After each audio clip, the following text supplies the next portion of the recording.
We now call on Comrade Roosevelt Jabba Trotman to invoke God's blessings on this meeting. Let us pray. Almighty God and Heavenly Father, we are grateful for your presence here this evening. You are a God of mercy and a God of love. You are a God of grace and a God of truth. You're the God that cannot fail. You're the same yesterday, today, and forever will be. We thank you tonight, Lord God, that we can call on you. We thank you, Lord God, that we can enter into your presence with praise and into your place with thanksgiving. Father, we thank you tonight that you will be with us, and you're God who does not sleep, so your ears are inclined to our prayers. You are God who hears and answers prayers. We thank you tonight, Lord God, that we can come before the throne of grace. You say come boldly to the throne of grace where we can find help in times of need. And we surely do need you tonight, O God. We ask, O God, tonight that you look on our nation. You said, Lord God, in your word, blessed is the nation who, Lord, is our God. And we thank you that you are God this evening. And we can call on you. We thank you tonight, O God, that as we this evening participate in this meeting, that your presence will be with us. You would guide us, you would keep us. We ask, O God, that you look on our leaders this evening. You look on everyone that is about to speak, and you give them utterance that will speak, O God, with the wisdom, knowledge, and understanding that come from your throne. We pray, O God, for those that know you. We pray that those that know you will come into a greater understanding with who you are. And those that don't know you, Lord God, that they will come to know you. That you'll tear out their heart of stone and give them a heart, O God, that is pliable. A heart that is ductile. A heart, O God, that is responsive to your will and to your way. And will hear your Son and will walk according to your ways. We ask, O God, that as we go through this time of trials in our nation, dear Heavenly Father, that, oh God, you said that if we seek you, we will find you, and if we call on you, will answer. So we call on you tonight, oh God. Hear our prayers. We pray tonight and ask, oh God, that you heal our land. You heal, oh God, those that are overtaken with fear. We come against fear. We come against victimization. We come against intimidation. We come against, oh God, everything that exalted itself that is not according to your will and your way. And we pray in the name of Jesus, oh God, that you give us clarity, vision, and, oh God, your ways become our ways and your thoughts become our thoughts. We ask that you continue to bless this evening's proceedings. Open the ears of those that are about to hear. In Jesus' name we pray. And the people say? Amen. Amen. In these trying times, we really need to ensure that we keep boosting our knees in prayer. Greetings to all our listeners and viewers at home and abroad. Special greetings, of course, to the good people of Central Bastille. Tonight's meeting is a very serious one. As we come to you in the context of the impact of the coronavirus on our people and on our country. People are very concerned about their health and about their ability to provide for themselves and their families. We in NextGen SKN share these concerns because we care. And that is why we are here tonight. We are all in this together. We feel your pain. And so we will propose a way forward towards better health care for the people of St. Kitts-Nevis and initiatives to improve the incomes of our people and bring about the economic recovery of St. Kitts and Nevis. In that regard, I will call our first speaker, or David, who will slay Goliath in the coming elections. And so I call on Leon Natta Nelson to come to the microphone. Come, Leon.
Comrades, comrades of labor, a very pleasant good evening to you all.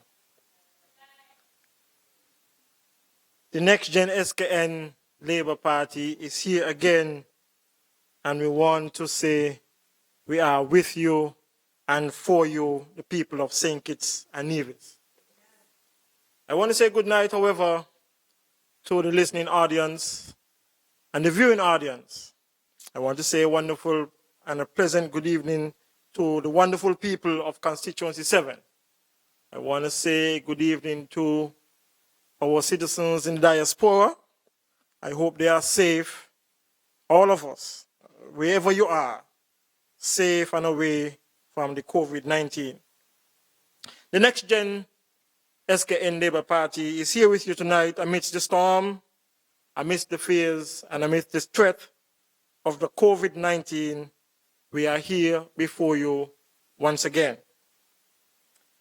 And as usual, I say to you from the good book of the Lord, somewhere in Deuteronomy it says, be strong, be of good courage, fear not, I will never leave you nor forsake you. And so the people of St. Kitts and Nevis, I say to you that the NextGen Labour Party will never leave you nor forsake you. And we have demonstrated that. We have demonstrated to the people of St. Kitts and Nevis with our very own Dr. Terence Jew, who have been a statesman, a leader, and most of all, a caring doctor who have gone beyond his regular duties to ensure that the people of St. Kitts and Nevis are safe and prepared as we challenge COVID-19 virus. I must applaud also our very own common leader, the Right Honorable Dr. Denzil Douglas, who again and again and again, by his visionary leadership, have demonstrated that the welfare of the people of St. Kitts and Nevis is the utmost priority of the NextGen Labour Party. And so his call for stimulus package for the people of St. Kitts and Nevis is timely in a difficult circumstance that we face right now. Don't mind again what those on the other side may say. I continue to say to you, the people of St. Kitts and Nevis, go with God and go with labor. Come on, my heart is a little heavy this evening. Yes, partly because of the fear of the COVID-19 that has now been confirmed at our shores. But not by just the COVID at our shores now, But because since the meeting in mansions that we had, it is as if every week, every meeting that we have since then, I have had to convey my condolences and my sympathies to families of my constituency. I was saddened this week with the passing of a friend of Mr. John Lewis. We call him Maho, or we simply just say Awo, and he will always affectionately answer to those names. Maho Awo spent a long time in the sugarcane industry. He spent a long time in Canada and the apple farms. He had some wonderful children whom I grew up with: Vivian, Charlene, Kishma, and Crapo. To them, I extend my deepest and sincere condolences on their loss. I am sure not only by me, but Maho will be dearly missed. I for sure will miss him. And every time he sees me, up until the last time he saw me in Smoky Shop, he says, "Boy, not a how much box you gonna win?" And I will always reply, after they finish counting box 1, Tim gonna ask what is going on. After they finish counting box 2, Tim going to say, "Lord, this is for true." And when I told him about box 3, Maho would just stop talk to me. Because, I was definitely serious about winning my seat. But comrades, before I go on, let me just say again my heartfelt condolences to the family of Maho. Comrades, let's now get into some issues. Let's now get into some politics. Let's get into some debate. And I really wanted yesterday to go into a celebration, an anniversary celebration of a victory that happened at least 1 year ago, when Justice Ventus decided or reaffirmed that the Constitution of St. Kitts is the highest law of the land. On March 25th, 2019, Justice Ventus said to the people, said to the government of St. Kitts and Nevis, that the Constitution of this land is the highest law of the land. That same Constitution allows, permits our citizens the right to affiliate in whichever political party they so choose. That same Constitution allows us to express ourselves in the affairs of this country. That same judgment affirmed that I, Leon Nathan Nelson, had the right to engage in politics and had the right to be a political candidate for this lovely Labour Party. But I didn't just see a victory for myself. I saw a victory for the entire civil service of this country, especially those whom had been victimized over the past years. So I say salute to that judgment of liberation for the civil servants of this country. So I say hip hip, hip hip, hip hip. Comrades, over the last few days I've been listening to what was to be the most anticipated address under this government. Well, Sunday was a disaster. Sunday was forwarded to Tuesday. And I just hope cable might want to refund some people for Sunday. Then I listened to the press conference on Tuesday, in which the aim was to deliver a COVID-19 economic stimulus package.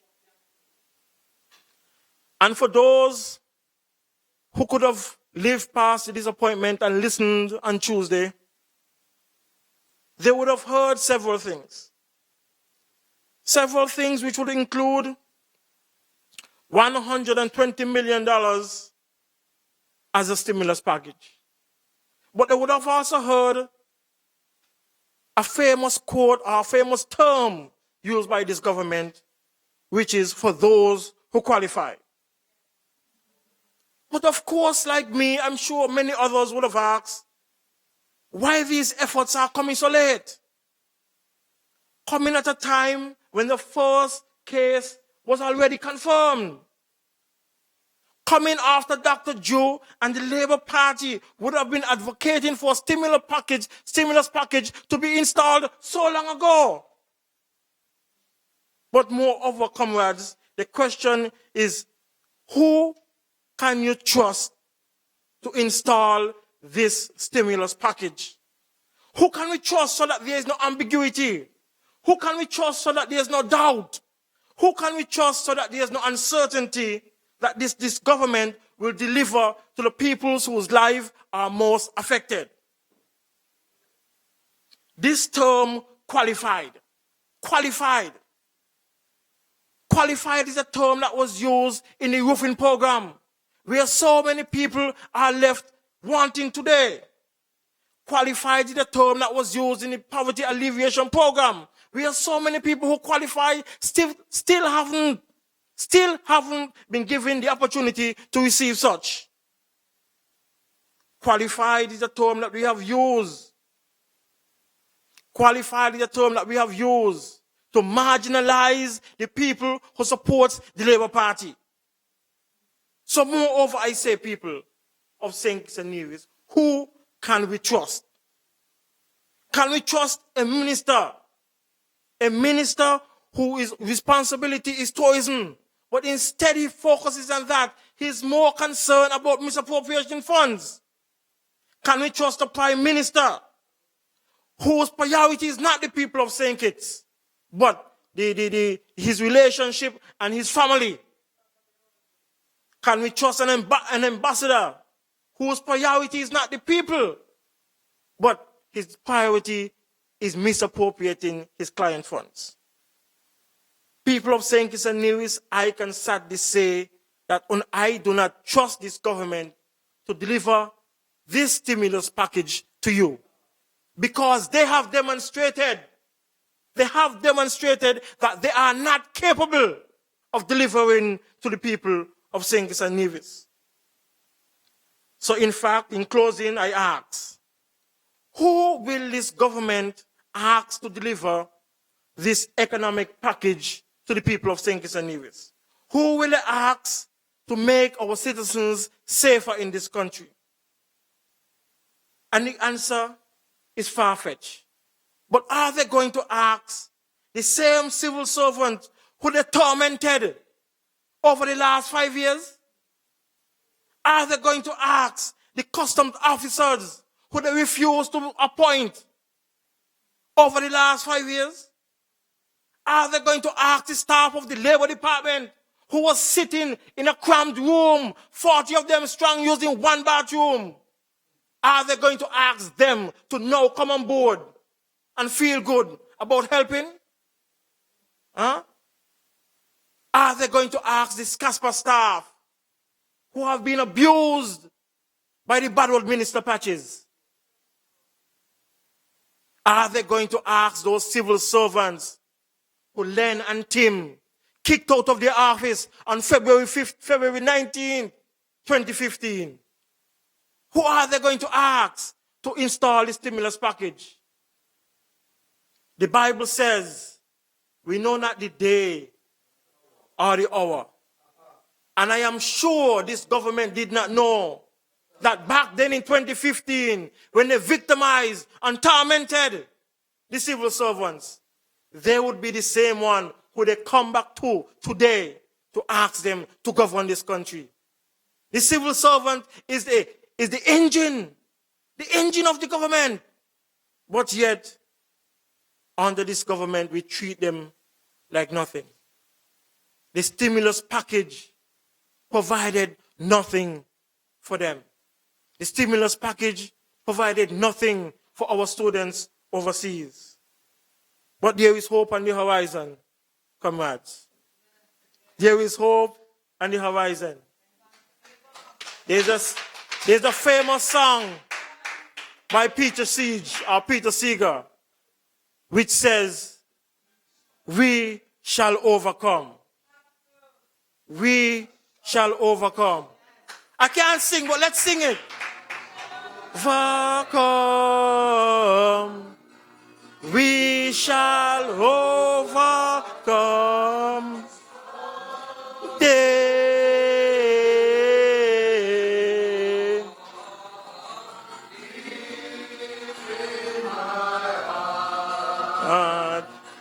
I believe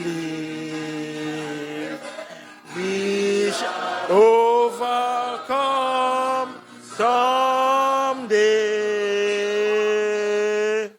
Comrades, we shall overcome someday.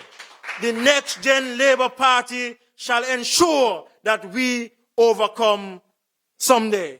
Thank you. Thank you. Good evening. Love you.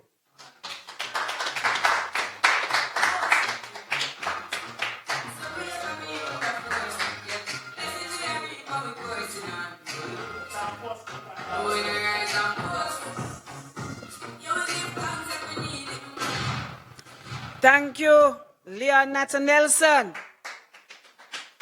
Wonderful presentation. As we said, it's a very serious meeting tonight. And so we are ensuring that we do everything in the context of the crisis situation that we are going through here in St. Kitts-Nevis. I want to extend condolences to the family of Clyde Archibald, Jennifer Avo, Wayne, Keith, Clem, and all the others on the passing of their sister Pam today. So heartfelt condolences go to the Archibald family. People all over are hurting. Some are even scared and frightened, as Nata said. Today a lady called me. She worked at the Marriott for over 10 years. And she said she and a couple of the laid off workers, they went up to sustainable development to find out what they're supposed to do. They say that nothing is in place yet. They didn't know. So they went down to Social Security. They got a similar answer. They went to the Labor Department. They got a similar answer.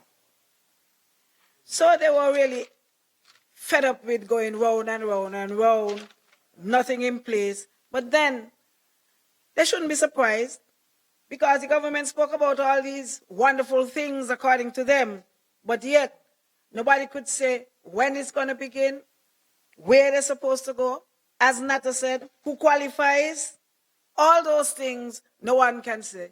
And so even though the people are hurting and they need the money right now, they're going to be given a royal run round, just as those workers from the Marriott got today. But I want them to know that we in NextGen SKN says, hope is on the way. Opportunity is on the way. And as you say, we shall overcome the crisis. We shall overcome the crisis. And so I want to call the second speaker tonight, coming out of SP where the best be. And so we call on Kenny, who is on. Kenny.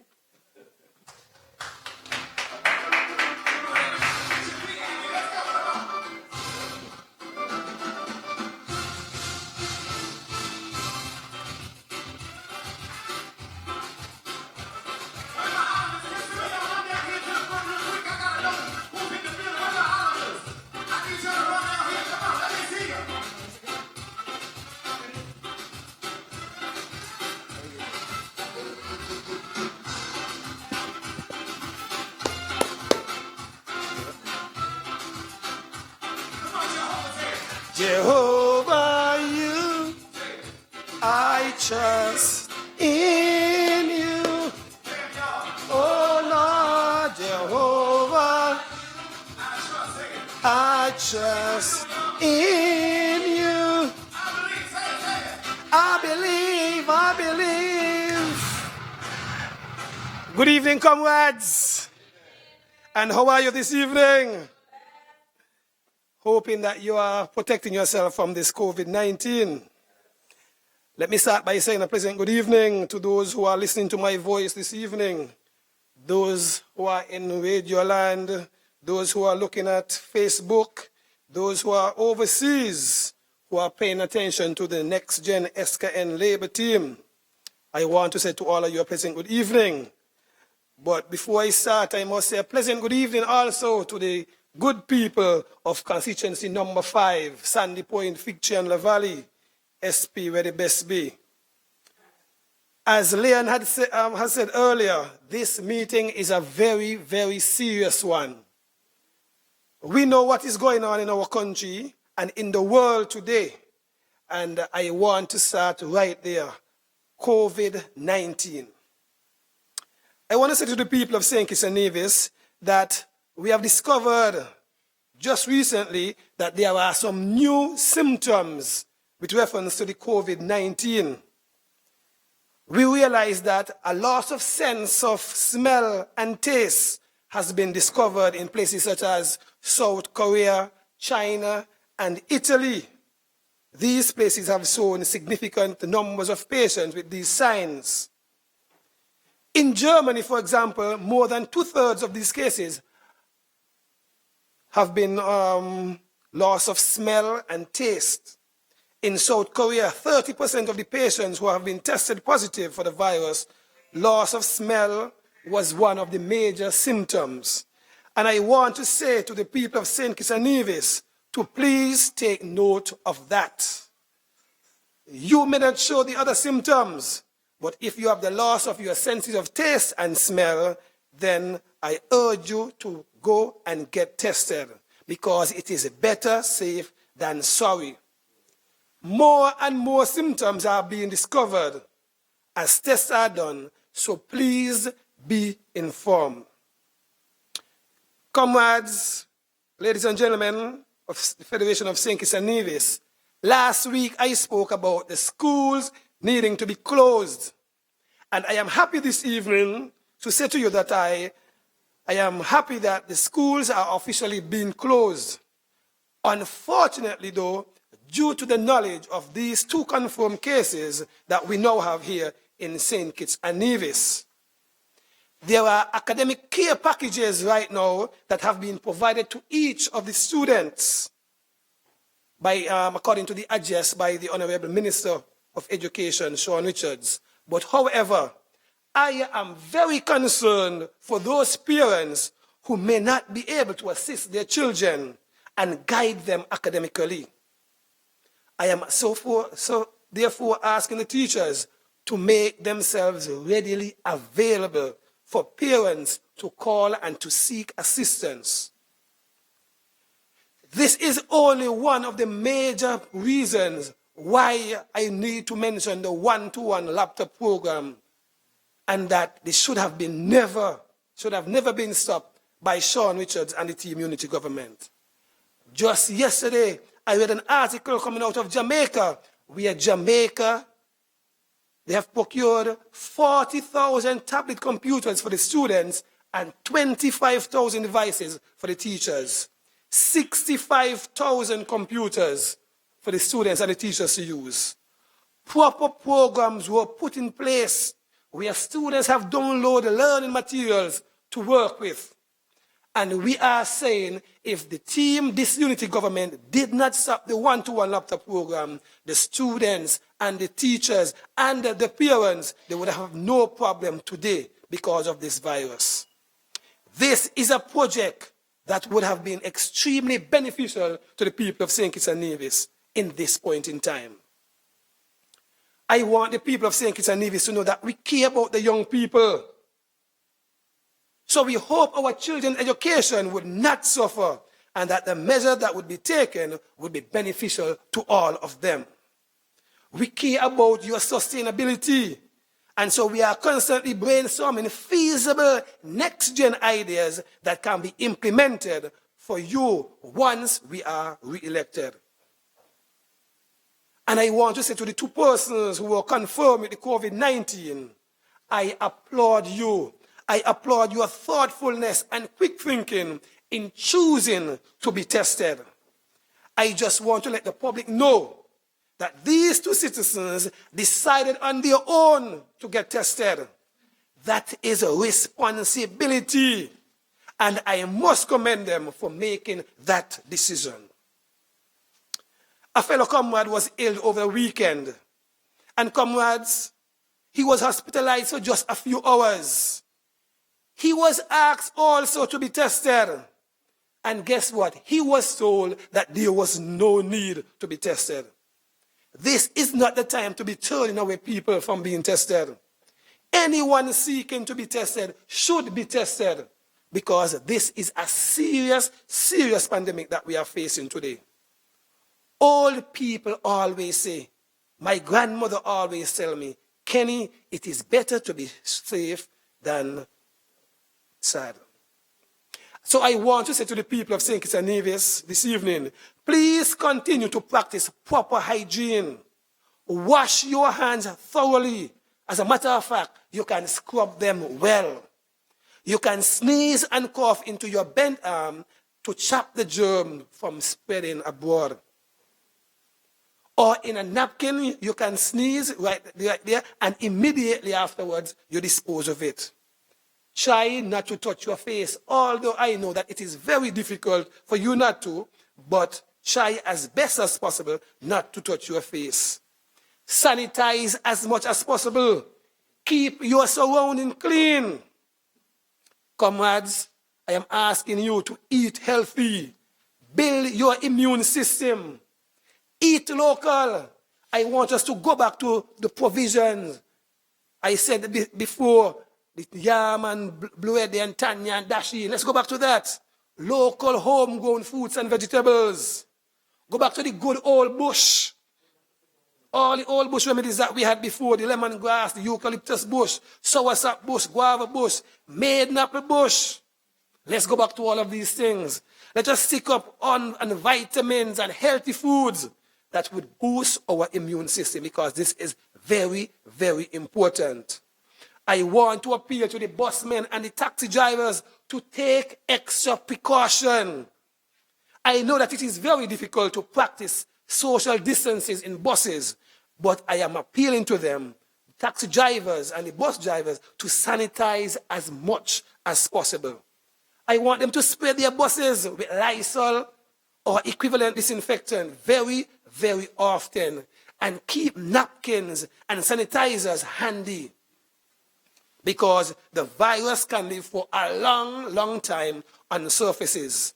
As a matter of fact, I read in an article that on a cruise ship, they discovered 17 days after it was docked, when they went to clean it, they discovered that 17 days after, the virus, the traces of the virus, were still seen after 17 days. So it is very important to safeguard ourselves. Comrades, people of St. Kitts-Nevis, try not to stress yourselves by worrying. I want you to stay safe. We can always work together to overcome this pandemic. This, by the grace of God, we can overcome, just as my fellow comrade Leonard said. But before I finish this evening, I want to touch on some very, very important thing about this pandemic, because Sean Richards and Timothy Harris, they and their government made very, very poor decisions to keep our borders open. They shattered our safety, the children's safety. Imagine that they said that they knew about these cases 11:03 Tuesday evening. But then the children were allowed to go to the school Wednesday. And then on Freedom FM, when Conway and the others were there, that is when I heard about it for the very first time. So I am saying that the team, this unity government, they are making some very, very poor decisions. They knew about this a long time ago, and they should have never, ever put our school children, our teachers, and other persons at risk. So we are asking the government, stop hiding things. Stop playing politics with this coronavirus. This is very serious. About 2 to 3 weeks ago, my comrade and good friend, Dr. Terence Jew, He has been calling. He has been saying it over and over again. Our comrade leader, he has been saying it over and over again. It is time for us to come together. Labour, PAM, Unity, CCM, NRP, all of us. Because this is nothing about politics. This is our country, and our people must be first. I am saying to our people, keep on doing the right things. Open up your ears to all of the proper information that has been going around today. And I can say to you, as Leon Natta ended just now, that we shall overcome. We shall overcome someday. I say to you, be safe. Make sure that you are well quarantined. Make sure that you're doing all the right stuff. And see you later. Thank you very much for listening. May God bless you, all of you.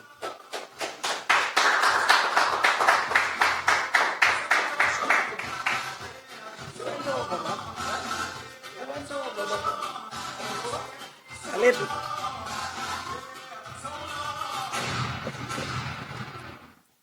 Thank you, Kenny. That's the man who is on. You heard him tonight telling you all the rules of COVID-19, imploring our people to make sure you abide by those rules so that we can remain safe, and appealing to the teachers. Good teacher he was for 24 years, appealing to the teachers to assist the parents now that the children are at home. But it's a very, very serious time for us, and we're having a very, very serious meeting.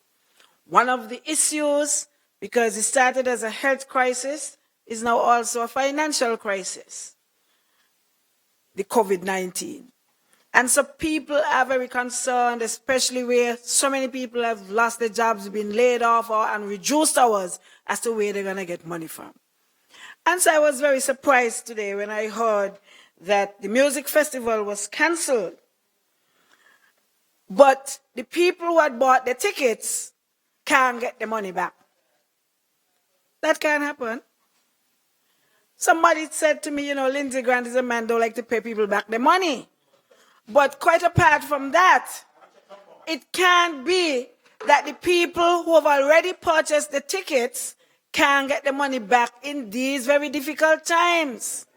And so I want you to realize, when you listen to Lindsey Grant, that he's playing a trick on us.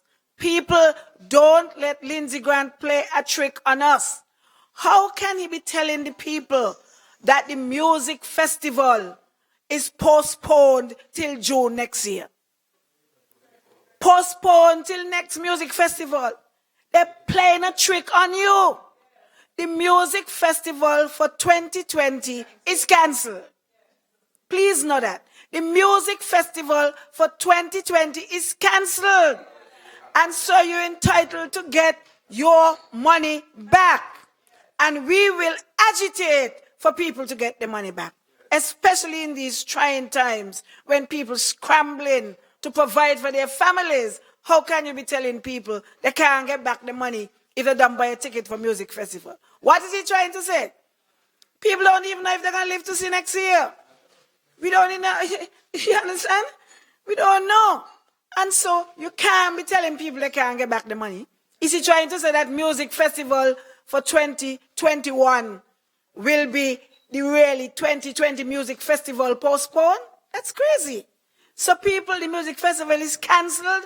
Go back for your money if you bought a ticket. We can't afford to let Lindsey Grant to play any tricks on us. There's no postponement. There's a cancellation. And so I say to you, go back for your money, because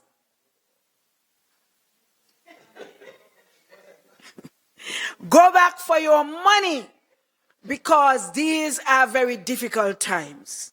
Next year, the music festival will be under a Labour government. So please, go back for your money. We'll continue with our very next speaker, coming from number 4,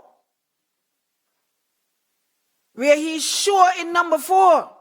And one of the reasons why he's sure is for the same thing I was saying just now. Don't let Lindsey Grant play no tricks on you. Go back for your money from him, because he won't even be there for the next music festival. Steve for sure in number 4. Come, Steve.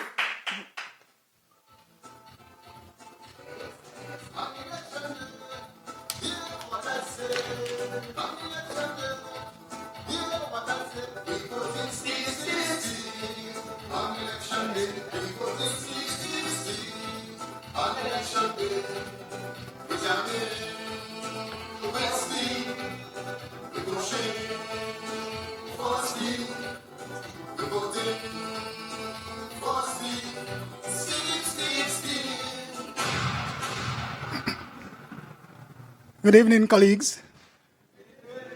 And good evening to our viewing listeners via Facebook, Freedom FM, Kiss FM, and by whatever other means you have been listening to. As all the speakers have said before me, these times are serious times, and this meeting is a very serious meeting, especially for our comrades in St. Kitts-Nevis. When I heard Master a while ago talking about Lindsey Grant, I think she forgot to mention to the people of St. Kitts-Nevis that Lindsey Grant, based on the Tanzil case, he doesn't like to pay people back their monies. And sometimes the court may have to force him to do that. And so, because he's not going to be there, comes the next election, people must ensure they receive their money before he leaves office.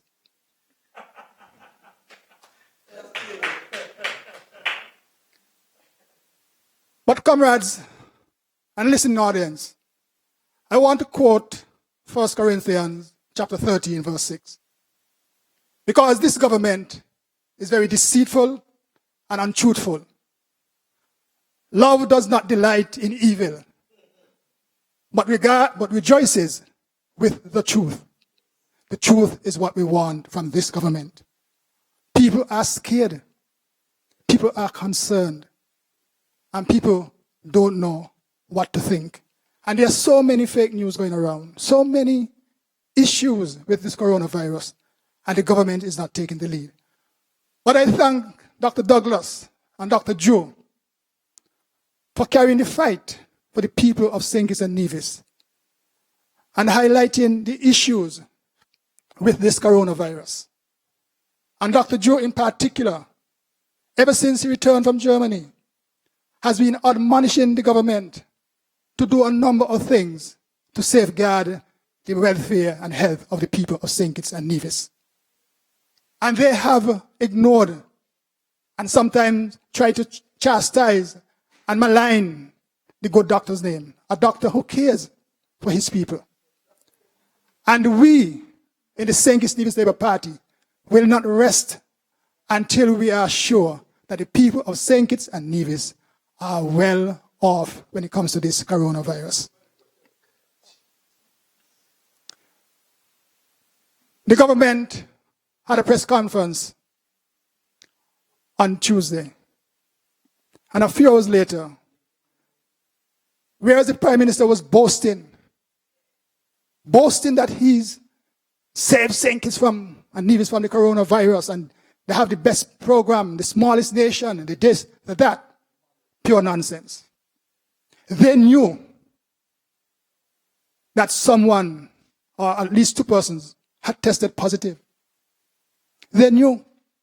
And so holding back that information from the nation and allowing our school children to go to school the very next day is really very irresponsible. And it is treason on our people.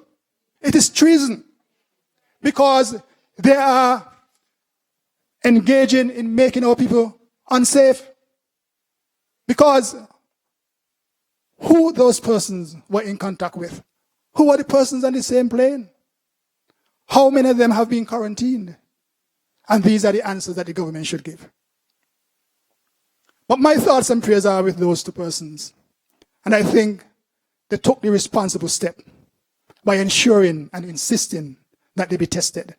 And I give them kudos for that. And so when the government come and want to give the impression that they had a hand in it. It's utter nonsense. It is deceitful. The government, in my view, in many persons' view, doesn't have a clue as to what they are doing when it comes to the COVID-19 virus. But comrades, the virus is going to create serious economic fallout. We can save ourselves with proper planning. But given the track record of this government, we are in for very, very serious fallout. I call on the government to meet with the opposition and work out a true economic stimulus package, because that came is not a stimulus package. It lacks substance. It lacks specifics. And those are what will calm some of the nerves of the people who are out of work at this time and who are going to be out of work. Because today, I understand OTI has closed. And that is a continuing, may I say, a continuum of businesses that will be closing in this federation. And so the government has to take the responsibility and be mature enough to meet with the opposition and let us fork out something that is workable for all the people of St. Kitts and Nevis, because we are all in this together. We have taxi drivers who are already complaining. Small business owners, those in liquor, retailing, clothing, jewelry, perfumes, etc. The hair braiders, no tourists coming. Restaurateurs, entertainers and musicians, all of them are suffering. And we cannot go like it's business as usual. We need to pay attention to what is happening to our people. And I say to all of us, small businesses will be impacted, and heavily. Eventually, a person will be asked to remain at home. Rams put out today their reaction to containing the virus. The number of persons are going to be in the supermarket, how much time you can spend inside there, and so on.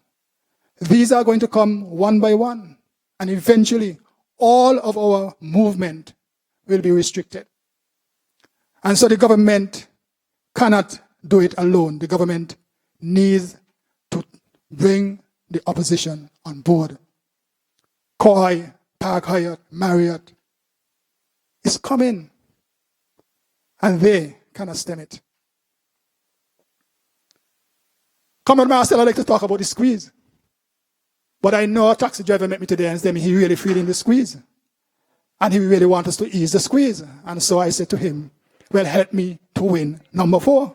Because we certainly will ease the squeeze. When you look at Port Zante, it is a ghost town. It is scant. Nobody's outside there buying. Very few persons you see outside there. And so we are already feeling the impact. We have people who are also disgruntled.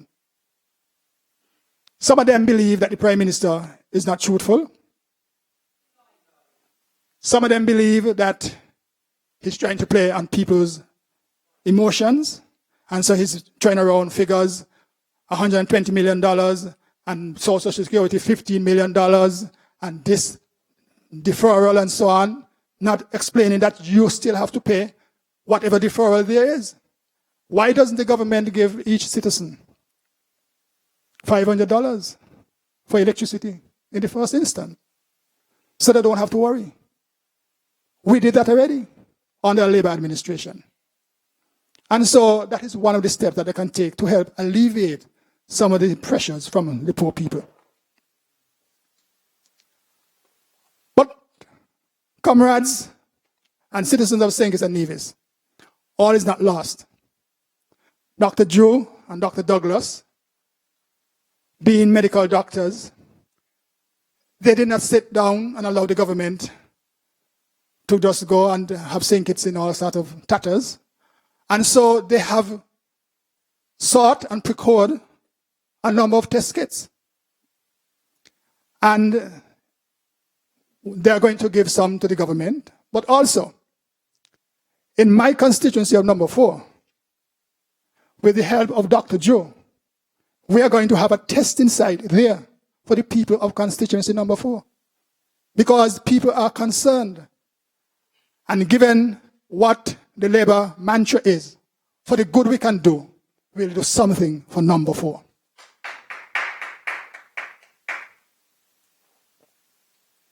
So Labour has the interest of the people at heart.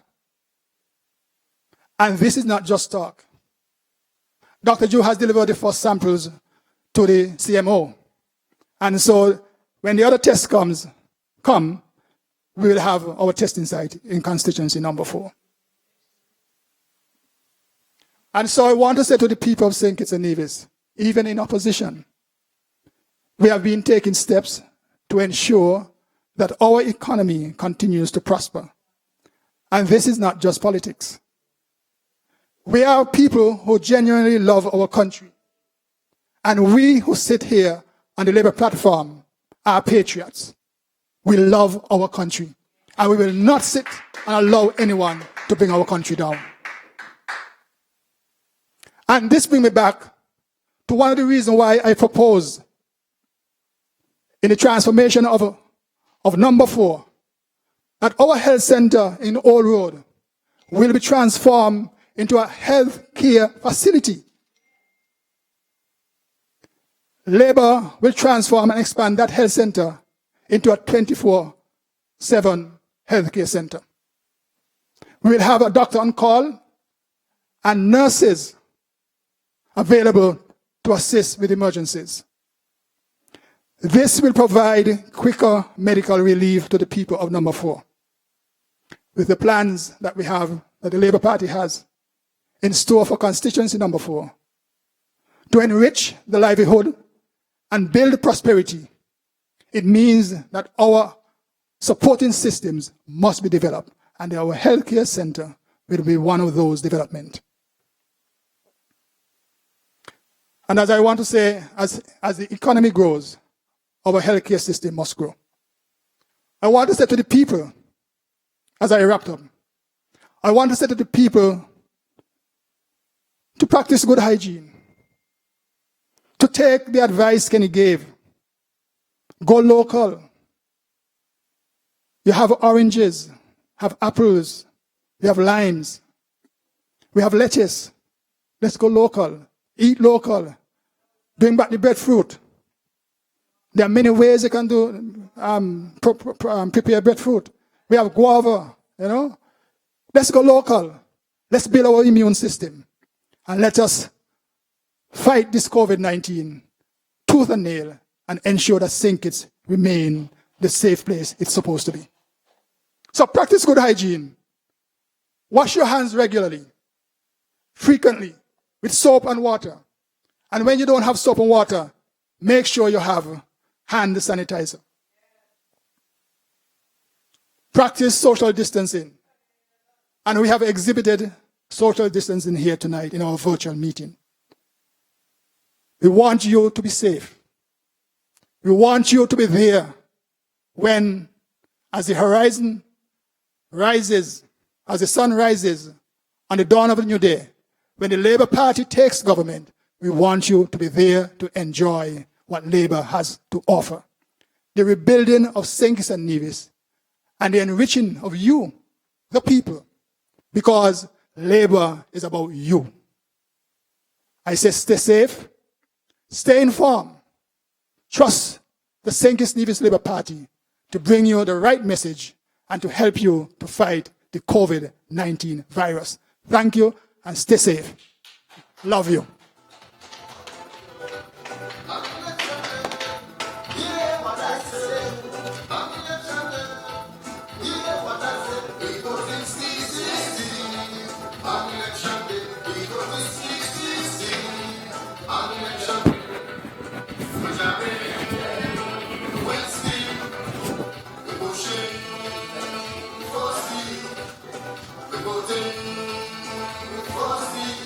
See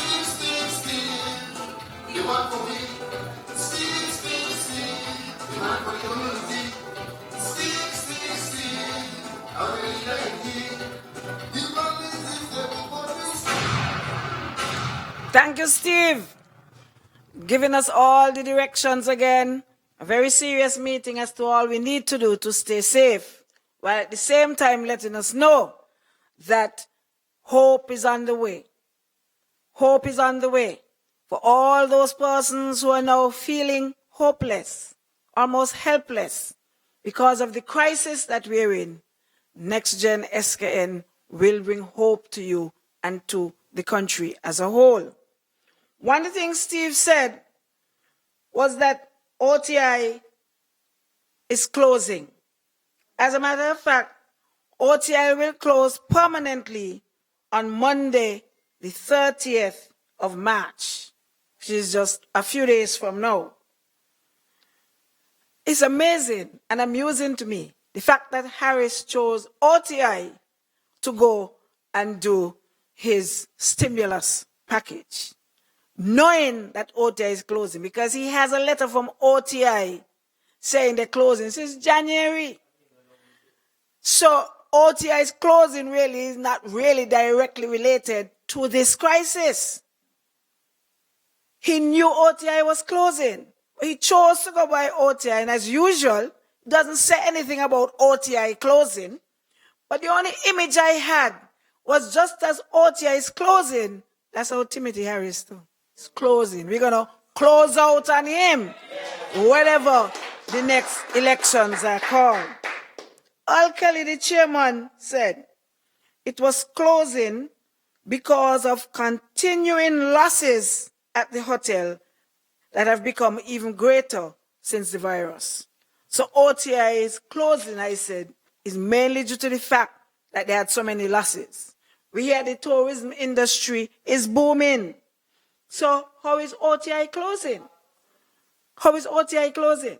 But the truth is that you really can't believe anything you hear from these people. They hide everything. They hide the IMF report. They hide the NIAS report. Wendy Phipps hide the EU report about the MEN program. They're hiding the facts about the coronavirus from the people. Playing politics with the lives of the people. But this is too serious for that. This is a matter of life and death. They say that they're prepared. How could you be prepared when you don't have enough ventilators at the hospital? You don't have enough protective gear for the frontline people, your nurses, the people who clean in. You don't have masks. They're scrambling now to put an isolation ward up there. But they're prepared. How can you believe them? And that is part of the problem that we have in this country. Because if we are to fight this virus, we must have the facts. We must have the information. Because that is the only thing. We must have the truth in order for us to be able to fight this virus successfully. And as Steve said, we have to bring everybody together. And so we are offering again to be part of any committee that would help to bring relief to the people of St. Kitts and Nevis, both in terms of health and the economics. And so we will continue with our very serious parliament this evening, serious meeting this evening, meeting this evening, and invite, of course, the shepherd from constituency number 1, who will replace the bad word minister. We had enough bad words already for the 5 years. So we bring the shepherd who would bring some light to us next.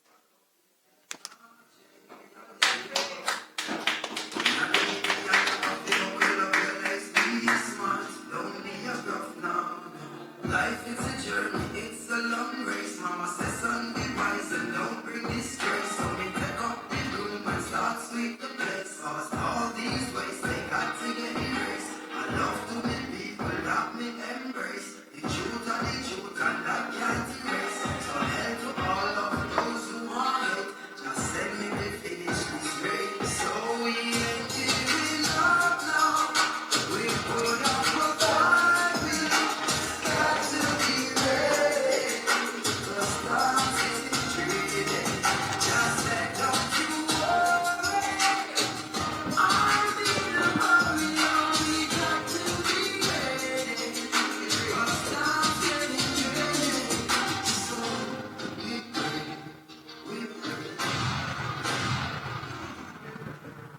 Thank you very much, our Deputy Leader and our representative for constituency number 2, who will remain the representative for constituency number 2, the Honorable Marcella Liebert.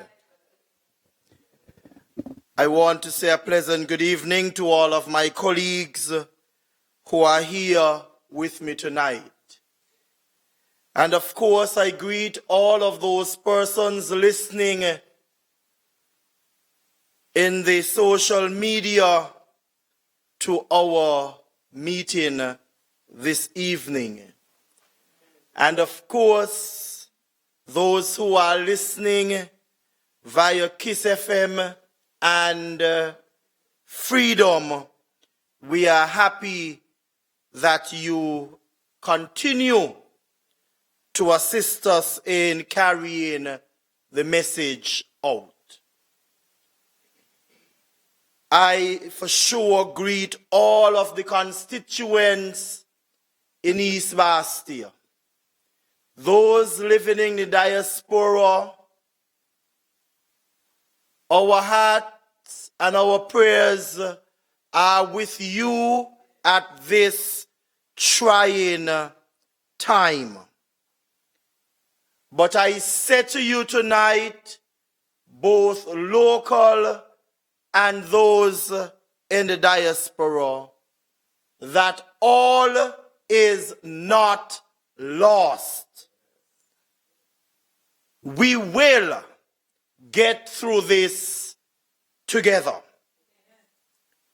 I am so pleased with the speakers before me in their quoting various scriptures. One I would have already had, but nonetheless. But I say tonight to the listening audience, I will lift up mine eyes unto the hills, from whence cometh my help. My help, comrades, our help comes from the Lord. The help, comrades, that we need at this time only comes from the Lord. My dear comrades, ladies and gentlemen, if there is ever a time we need to spend time with our Lord, is now more than ever. Comrades, these are serious and telling times. Everything we are experiencing right now, it's in that great book. But tonight, comrades, in the midst of what we are dealing with, I too want to join in and expressing my profound thank you to our comrade Nato on his first anniversary of beating Timothy Harris, where you knew his fight for the civil servants was a real one. My brother, I say to you tonight, you will win again. You will win again. But comrades, we are at a serious development in our federation. And like my other colleagues, the COVID-19 is not a laughing matter. Comrades, it is real as real can be. And it is here. Comrades, the world would have changed in a matter of a day because of this virus. We are hearing about it. We continue to see it. And of course, my heart, and I know it's the same cry here, go out to even those in the region at this time. We are just hearing numbers going up as it relates to the cases. But comrades, when I heard the news of our 2 reported cases, confirmed cases, I am not someone who is easily moved by tears or will show that emotion. But comrades, honestly, tears did flow. I was numb for a while, but comrades, I looked up because I am connected with God, the one who promised that he will take care of his very own. Comrades, in this period, I urge you to look up. It is a sad feeling, comrades, because the questions are deafening. How did we know, or how long, did we know of these cases, or did they know of these cases? How many more are there that we do not know about? Would we ever be able to trust this government, comrades? It is clear to me that this government does not care about our people, and the time is quickly approaching to get rid of this uncaring and incompetent government. This pandemic requires all hands on deck. And for once, let us put the politics away. How we handle this COVID-19, comrades, is of a paramount importance to everyone. And we must honestly be informed. It is people's lives we are dealing with. The Labour NextGen team is ready to serve. We have the ideas. We are more innovative and caring than this government. Comrades, I too continue to remind you of the importance of washing your hands ever so often. Sanitize and continue to sanitize. Comrades, the Minister and the Ministry of Education, they announced the closure of school as of today. But comrades, I must remind you that it was St. Kitts who was leading when it comes to the technology.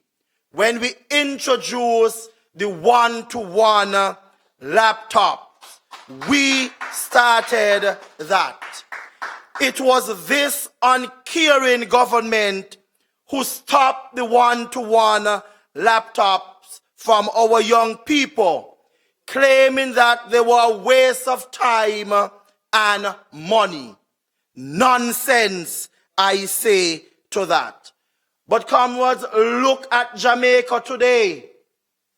Following our model, Jamaica was able to say that they would have purchased over 45,000 laptops and tablets and other devices for their students and their teachers. We started this movement when we were in government, my dear comrades. My fellow young people, when Team Unity would have deprived you of this opportunity of having your own laptop, I say to you, look up. The time is coming for you to vote them out and return the one-to-one laptops with a Labour government. Teachers, I know you have your work cut out for you. I urge you to continue to do your best and be vigilant, and at the same time stay connected with your students. In this trying time, teachers, I say to you as well, look up, because I will continue to fight for you, because who know you better than me? I am a teacher, and I am with you, and I know that you are with me. Our comrade leader and Dr. Drew must be commended for their fight and their leadership in this COVID-19. Dr. Drew, you exhibited statesmanship when you donated those kits to the government. Thank you very much. Comrades, ladies and gentlemen, as we continue to practice social distancing, let us remember to refrain from touching, shaking hands, and again, wash your hands frequently. Comrades, we will get through this together. We will continue to look up. I call on the government tonight to declare a national prayer and fasting day. I know we are not going to be gathering as a crowd, but this can be done differently on our radio stations, because we cannot do it without God. We must pray, pray, and pray some more. Remember, comrades, boost your immune system. East Bastia, we are on fire, and we are going to continue to ready ourselves not only to fight COVID-19, but to fight the government whenever the next general elections are called. I say to you, my dear people, we have endured 5 years of incompetent representation in East Bastia. We are looking up because it is time for him to go. Honorable, you mentioned we have endured 5 years of a bad word minister. We are looking up because the time for the bad word minister is expired and he has to go. In closing, my dear comrades, I say to you tonight, look up, for our help is near. Our God is able to take us through this storm. Fear not, comrades. God is with us. He knows exactly when to move, and if we pray, he promised to heal our land. So, my dear comrades, I say to you, let us continue to remain focused, and he will heal our land. God bless you. Long live the St. Kitts-Nevis Labour Party.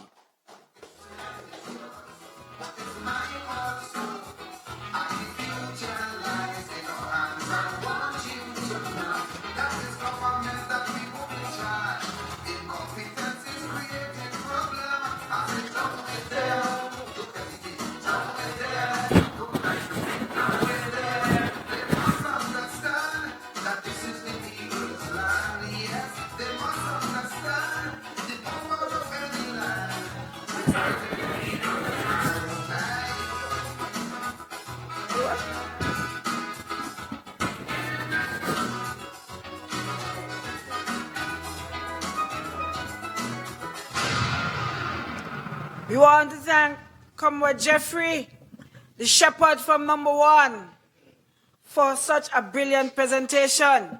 Of course, he had to invoke prayer, and we agree with him. We're calling on the government to say we're going to have a national day of prayer. Yes, we can get together, but we can all be disciplined and do it in our own areas, wherever we are, in our homes, wherever we are. Comrades, as I said, it's a very serious meeting.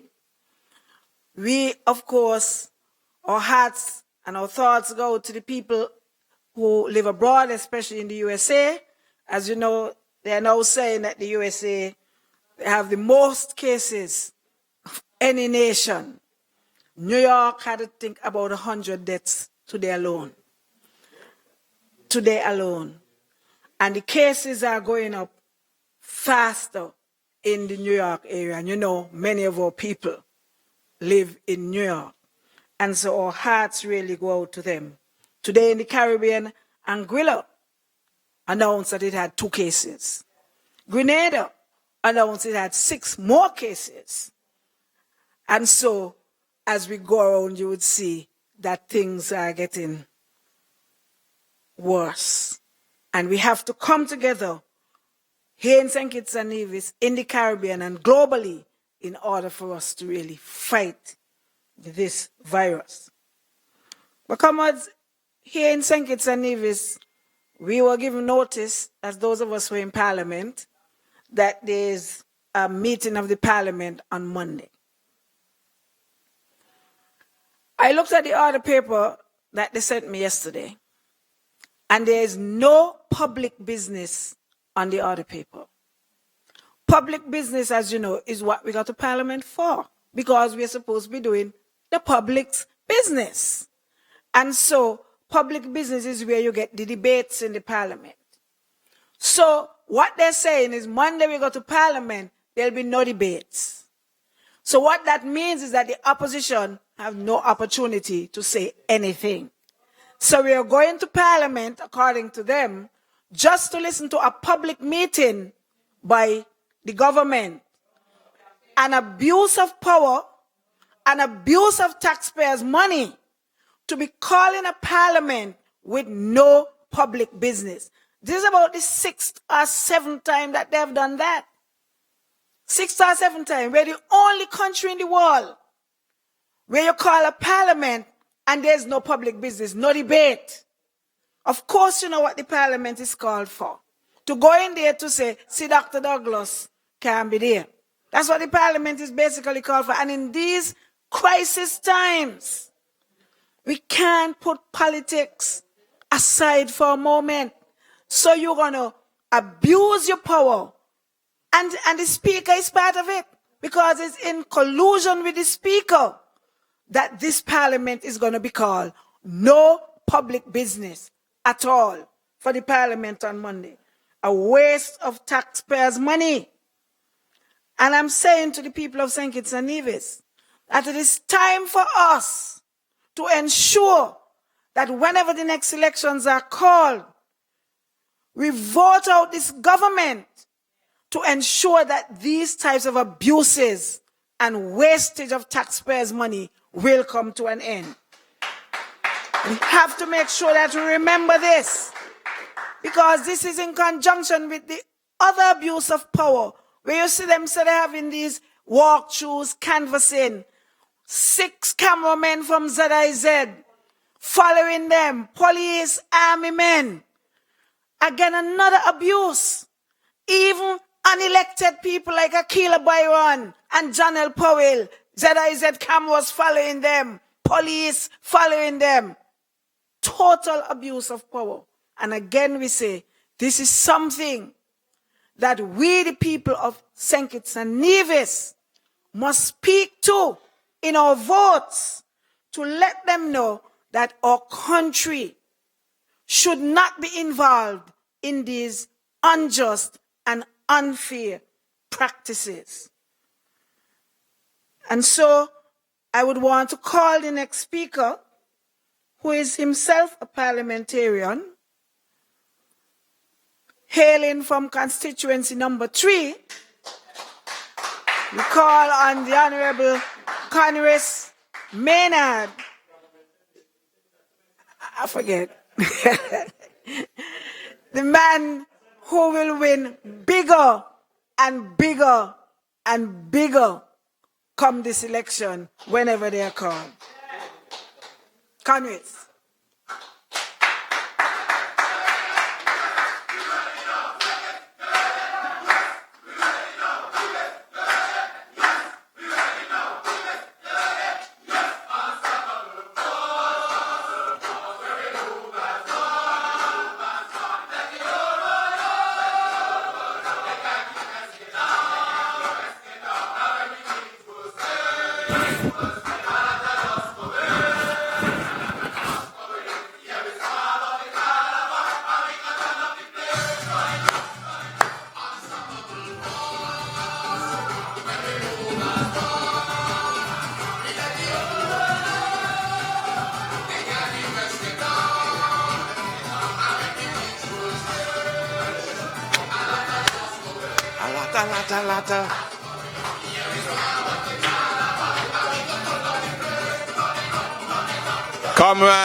Comrades, listening public, a pleasant good evening to all.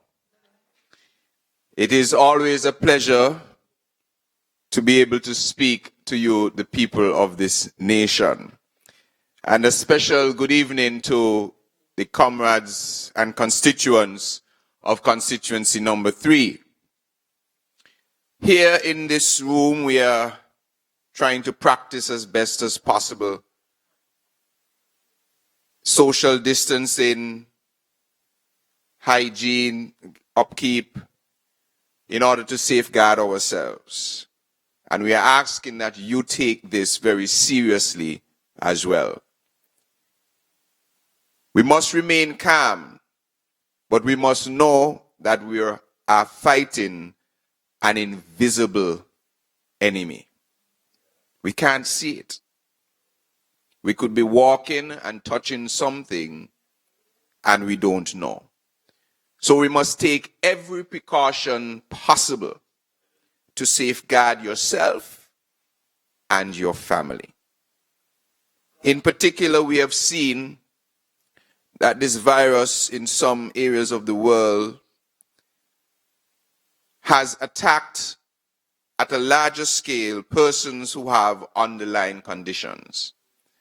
And we don't know sometimes who those persons are.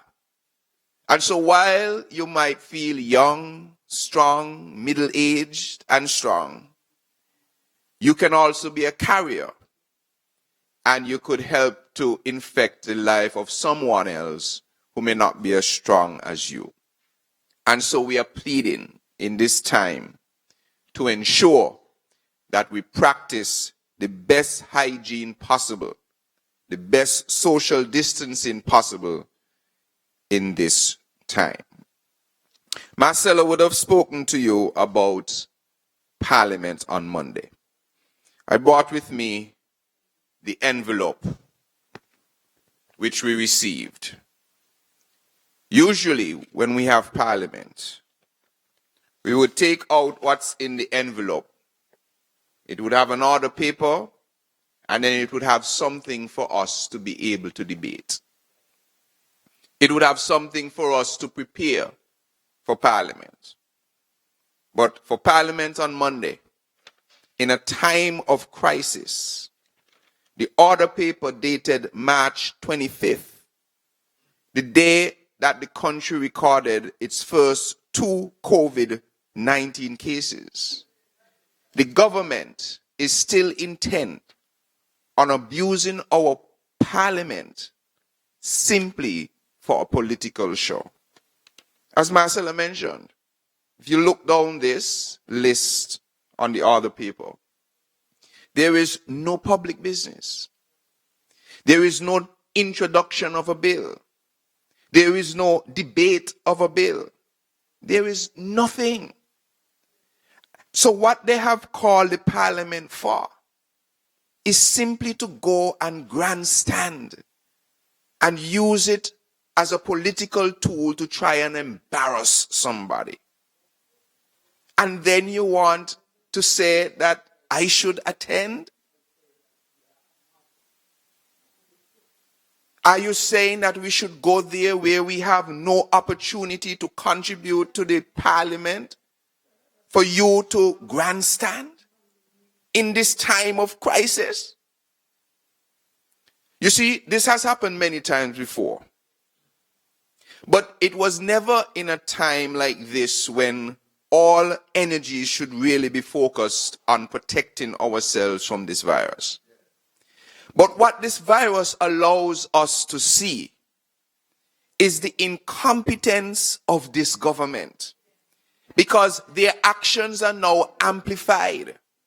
And so you can look beyond the veil and see what their true intentions are. If they had good intentions, this order paper would probably have some unique bill, a stimulus package bill, would have something related to COVID-19 that I could go home and, as I usually do, prepare. But that is absent. The government is taking this thing for a joke. Yesterday, an announcement was made close to 3 o'clock that the night before, at 11:03 p.m., they received confirmation of COVID cases in St. Kitts-Nevis. Now, usually you would want to give the government the benefit of the doubt. But when they hide an IMF report, when they hide a NIOSH report for Bastia High School, when they hide the stem cell situation, what's the other one? When they hide the herpes situation, when they hide basic information from the public, then it seems rather strange that you get a confirmation after you had a press conference today, after you had a town hall in the evening, and you somehow got the results at 11 after the town hall. And then it takes you almost 15 hours to inform the nation. You see, what I want to focus here on, and I'm going to probably stay on this one, is that this is not a time for the government to be playing games. And because I'm a politician running for the next election, some people may seem or may suggest that I am simply playing politics. But in a time like this, if I see the government putting a round peg in a square hole, it would be remiss of me, it would be negligent of me not to say anything. And that is why I want to say that it was so very dangerous what Timothy Harris did on Sunday and on Tuesday. He gave the impression to citizens that the government had put everything in place to prevent the virus from coming to our shores. He gave you confidence. He's the prime minister. So if he speaks, we are supposed to listen. And so you would meet people who say, look, the virus is not here. I don't need to practice social distancing. I don't need to use hand sanitizer. My government has done everything that it can to prevent the virus. Of 170-something countries in the world, we are the model of preventing the coronavirus. And it's as if from a sign from the heavens to say, don't mess with the power of this universe. Less than 24 hours, we hear that there were 2 cases. And worse, those 2 cases came on a flight from New York City at a time when New York City was becoming the USA, or was already the USA hotspot. And the government had no measures in place to enforce those people on that plane or any other plane coming from the USA to be in quarantine or to be force tested. It was voluntary. It was optional. So how could you, as a prime minister who cares, knowing very well that you do not have a bulletproof border, knowing very well that you had not closed your borders, can say to the world that somehow you are the model in preventing the coronavirus? That is negligent.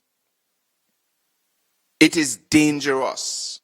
And that is why we will continue to have questions in the way that this government is doing it. We need to put down the political games for now. Timothy Harris, I am asking you to dig beyond your nature of being just a political beast to score political points. It can cause us severe harm. We have seen it. Italy waited. The United Kingdom waited. The USA waited. And it has now been over 24 hours since we have learned of a case in St. Kitts-Nevis. And the government has not enforced any new restrictions or regulations here in St. Kitts-Nevis. Meanwhile, other countries have already gone into lockdown with the same number of cases that we have. They have already instituted curfews. There is no time to waste. I prefer to be wrong on this issue by being over-prepared than to be wrong because we wasted time. And finally, as I wrap here, I want us also to remember those persons who are infected with the COVID.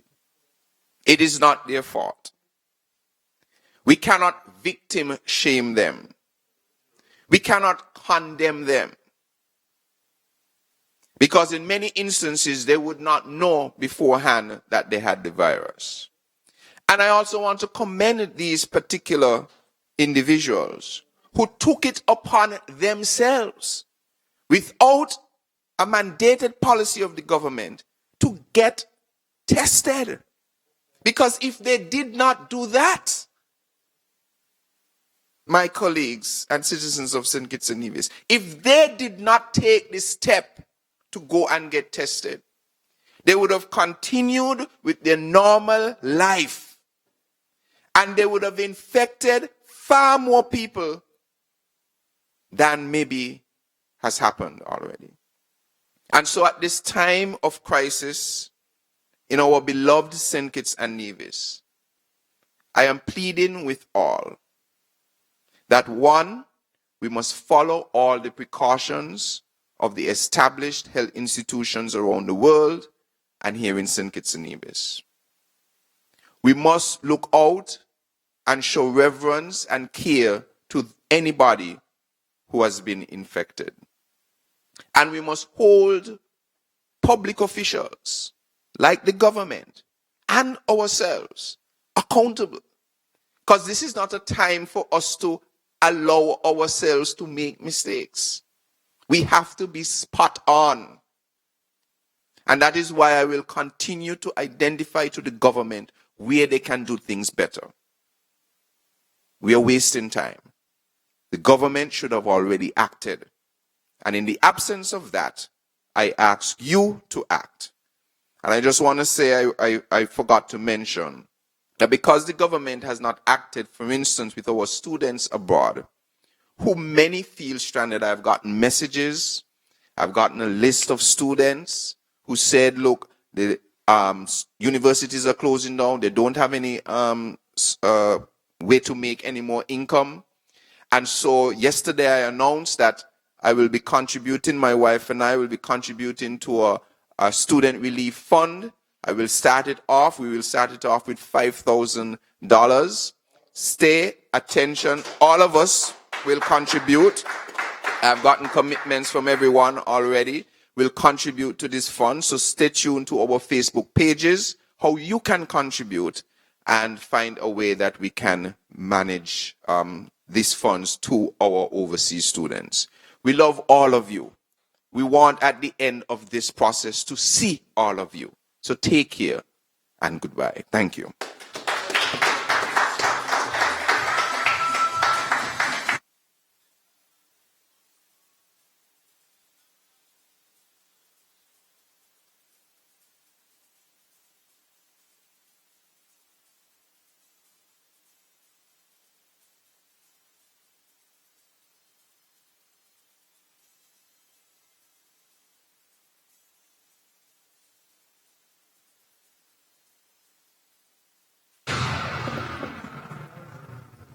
Another applause for the king. Thank you. The man who winning bigger and bigger every time. He gave us a little rundown as to why it's a waste of time what the government is doing on Monday in that parliament in a time of crisis. To let us clearly understand that they're just not serious. They're not serious. Insensitive to what is going on. Have no plans, as you can see. I want to give you a joke though. But before I do that, I just want to let you know, perhaps one of the things they can do in Parliament on Monday, if it's not too late to change the order paper. Timothy Harris, one of the things he announced in his stimulus package, he said, was $12 million to go to the redundancy fund, severance payment. But the Protection of Employment Act, under the section dealing with severance, says that you have to wait either 2 or 3 months before you can get this severance. So maybe he could have gone and make a little amendment to it and temporarily remove that thing, because in this crisis time, where people are having such hardships and they're suffering, you haven't applied yet, and you got to wait another 2 or 3 months after that. So maybe that's one of the things you could have done, to do something for the people who are really going through all these hardships. But I want to give you a story. Yesterday, you know, Wendy Phipps came on to make this announcement about our 2 confirmed cases. But while she was doing that, the Minister of Health, the Senior Minister of Health, was in an objection hearing in Cairn. Imagine that. This country is about to make such a critical announcement affecting the lives of the people. And the Minister of Health, the elected one, the senior one, going to objection hearings in number 8 because it's politics over people. Not people over politics, as my good friend Nata says, but politics over people. But more than that, look who they send out. Wendy Phipps. And then in every other country, these announcements are made by the leader of the country. You check it out and you see. In every other country except here. Because our leader, with all the mouth he has, he's a coward. And he wants to hide behind any and everybody. And so he sends Wendy Phipps out. She now must be the cover for him. Hides behind a vote. And then what is worse? He comes like Nicodemus in the night. Sometime late. Unannounced. Wherever you ever hear Timothy Harris going to address the nation, and the whole world know that he's going to make an announcement.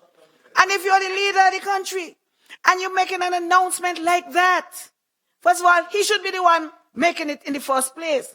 But he comes after he done send out Wendy Phipps to come like Nicodemus in the night now to say he making some national address. You all see it? You see it? So you get up this morning to something in the social media saying that the Prime Minister made a national address. You need to see it. He looked wet down. If you know what wet down is. Wet down. He looked. And he couldn't help himself as usual. He had to lie. Can't help himself. So even in a time like that, the man can be truthful. The first thing he said is that because of our rigorous testing, that these two confirmed cases came true. Because of our rigorous testing. We all know that these people are the ones who offered themselves to be tested. There was no rigorous testing. Well, in the town hall, not the town hall, in the press conference, where they was forced into numbers as the number of people we had in quarantine. I think he said we had something like, what, 219 or something like that here in St. Kitts. No, 292 including Nevis. Nevis is 81 and we were 200 and something in self-quarantine. He also said that 39 people were tested in the Federation, 29 in St. Kitts and 10 in Nevis. Now, we have 210, say, whatever, people in quarantine. And our testing is so rigorous that 29 people were tested. That's how rigorous. That's how rigorously we are testing the people. Over 200, 29 tested, and he's talking about rigorous testing. But I want to say, what we really should be doing, and as our comrade leader said, that the government should be paying for these tests. Because it's $270, I think, for a test. He should be paying. We have surpluses after surpluses, and if we really want to contain this thing, more people have to be tested, and we're calling on the government to pay for the test of the people. He's not serious. And that is why we have to commend Dr. Joe, because Dr. Joe is a serious man in the fight. Carrying this fight for almost 2 months or over 2 months now. Over 2 months, Dr. Joe is carrying this fight. We have to commend Dr. Joe. And he's so serious about testing that he's offering 1,000 kits to the ministry so that more people can be tested in the fight. And so, Dr. Joe, I want you to know that we really appreciate your efforts. And we now would call on our next representative for constituency number 8, our next Minister of Health. I nearly said honorable. Dr. Terence Joe.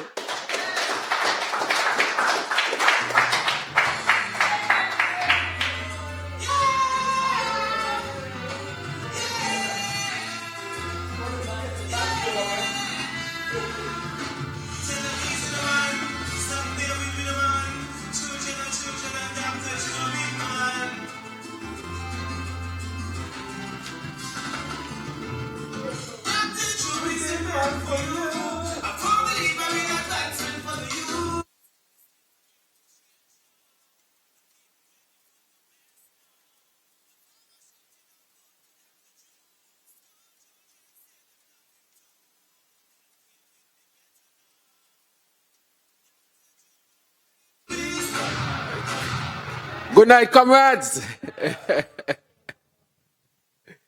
Let me do a little wiping here.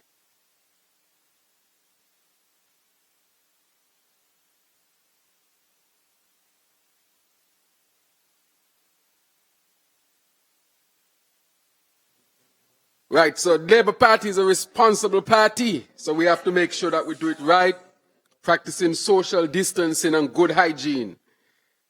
Good night, comrades and citizens and all those who are listening. I'm extremely proud to be a part of the NextGen SKN team that is being led by our leader, the Right Honorable Dr. Denzil Douglas. I want to say to all those in constituency number 8, from St. Peter's all the way over to Connery, Kitts-Nevis, Needs-Must, Half Moon Bay, Atlantic Views, Canada Keys, Keon, Otleys. Very large constituency indeed, and those who live up in Bearfords and Green Hill at this point in time. Constituency with almost 7,000 now voters. Extremely large in terms of land space and the number of voters on the list. And so we have to do big things in constituency number 8. I will say I can't sing, but I see awesome nurse from St. Peter's is offering singing class to Leonata. But I want to say to all those in the diaspora, those in the those in the USA, those in the UK, those in the BVI, the USVI, other Caribbean countries, as far as Central America, even in Europe, we want to say that the St. Kitts-Nevis Labour Party, we are with you, and we are asking you to stay safe and to make sure that you protect your health, the health of your family, your community, and the country in which you now reside. I also want to say to the students, and to follow up on what Conwys would have said, that I think he's starting a fund for the student, or has started it, or has announced it, and I have indicated to him that I'm ready to make my contribution and donation. All of the candidates are ready and committed to do so. We want our students in the diaspora, those who are in universities around the world, in the United States of America, and right in the Caribbean fundamentally. But wherever you are, we are now seeking to put this fund together so that we can give you some financial support in these trying times. We have not forgotten you. We will not forget you. Our party is comprised of a number of young people, educated young people who would have gone through universities, and we uniquely understand what you are going through at this time. And even though you are not here, we have not forgotten you, nor your families. We are with you, as our comrade Jeffrey would say, because we do care, as I always say. And so we appreciate you, and help is on the way. I also want to join the CMO and condemn fake news. There are a lot of fake news with respect to COVID-19 that's going around. Some of the fake news even come from some people in the government. So I want to join her in condemning that fake news. And actually, I will highlight some of that fake news here tonight. I appreciate her work. Yesterday, I had the opportunity to deliver to her some test kits, and I want to thank the leader of our party, who is also a medical doctor, who has been instrumental in getting these kits also, because we are serious. If the government is not stepping up to the plate in some areas, we will do what we have to do, because we believe in people over politics, as Leonata would say. And so, therefore, we want to make sure that we do what we have to do for our people. And she was very gracious and very kind and very professional. And so I want to thank the CMO for that, and to let her know that we are in the fight with her and her department. However, I am very disappointed that they would have dragged the CMO into these political town hall meetings, have a professional woman giving an update on such a serious crisis, and in that same town hall, Timothy Harris going to the mic and cursing the hell out of people.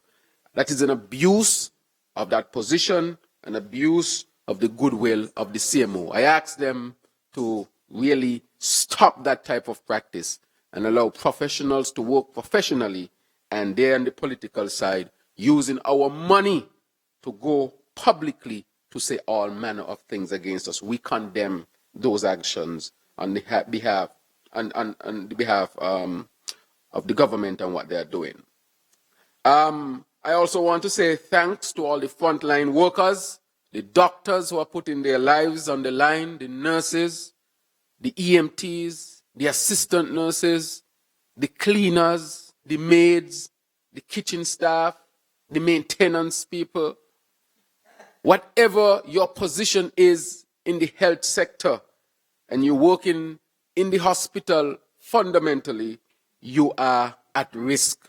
At risk because we are already hearing that many frontline workers would have died in Italy. Many are becoming sick. And I want the doctors and the nurses to know that we are with you, we care about you, and we support you fully. We ask you to take care of yourself and to protect yourself and to make sure that you do not get the sickness. But if that happens, that you will be properly taken care of. So we in the SKNLP admonish all of us to practice good hygiene. Let us wash our hands, use sanitizers where we have to.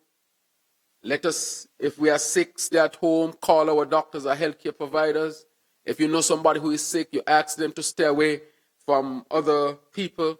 If you sneeze, as was pointed out before, do that in the flex elbow and not in the hands. Wash your hands frequently throughout the day. We cannot say that often enough. And in addition to all of that, we are asking you to eat properly, healthy, get some exercise, rest, drink enough fluids, and that would help to boost your immune system. But also, you have to manage the stress, because when your body is stressed, the immune system becomes weak and cannot fight off these type of infections. So it's important to manage your stress. Everybody has a different way of managing his or her stress. And one of the ways in which you can do that is, listen to good music. You have your music list, you listen to that, watch movies that you like, interact with other human beings. Even if you can't touch each other because of social distancing, at least you can communicate through telephone and so forth. And I think you can do FaceTime and WhatsApp, FaceTime and so forth, so that you can stay in touch with each other. So having that human relationship really helps to manage your stress. And you can look towards other things. I think Comrade Jeffrey will tell you about prayer. Prayer is one of a good way of managing stress. Meditation, those who meditate, that's another good way of managing your stress. So we want all of us to do these simple things, because together they can really make a fundamental difference. We in the SKNLP, we have been leading the charge for a long time now. And the reason why we have been leading the charge, it is because our party has 2 medical doctors, fundamentally. But the other reasons is because we really care about the people of St. Kitts-Nevis. And we have been given sound advice for many weeks. Our efforts were not just started. They have been started for many weeks now. We advise this government to bring in healthcare professionals to add to what we have here and ask the Cubans for help. Because I saw what was coming when I was in Europe a while ago. They're trying to say I was there just recently and saying all sorts of things. And when they were preparing, I saw what they were doing, and I had opportunities to find out what was going on as they prepared. Immediately when I left and I came back and nothing had come yet, I said, even before it comes, let us prepare. And I said, we don't have the necessary specialists that we need in infectious disease, lung disease, and so forth. Let's ask the Cuban to send a team here to St. Kitts-Nevis. But they ignored the call. We also spoke about testing. And this is one of the fake items or fake news that the Prime Minister has been spreading here in St. Kitts-Nevis. In his address, he said that the 2 persons who were discovered, they were discovered because they had robust testing here in St. Kitts-Nevis. We don't have robust testing. That's the first fake news item I want to point out. We have only tested 30-something people. 39. In all these weeks, for us to go into a state of robust testing, we will have to be testing at least 100 persons per day. I want to say that again. If we are to go into vigorous testing, intense testing, it means, therefore, we have to be testing at least 100 persons per day. And so far, in all these weeks, we have only tested 39 persons. Fake news on the behalf of the Prime Minister.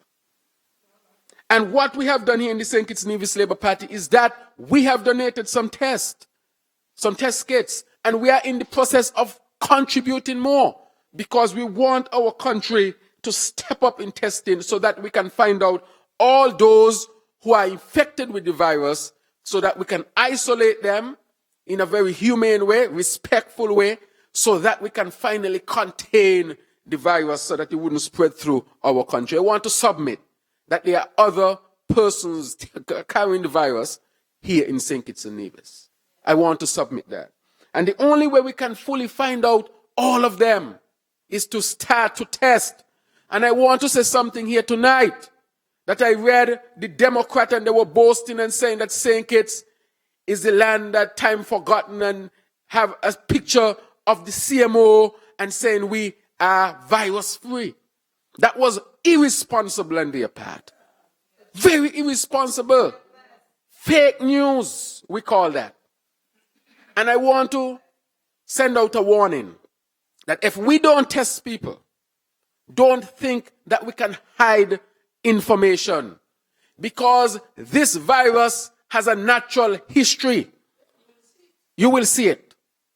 First, the virus is going to be outside.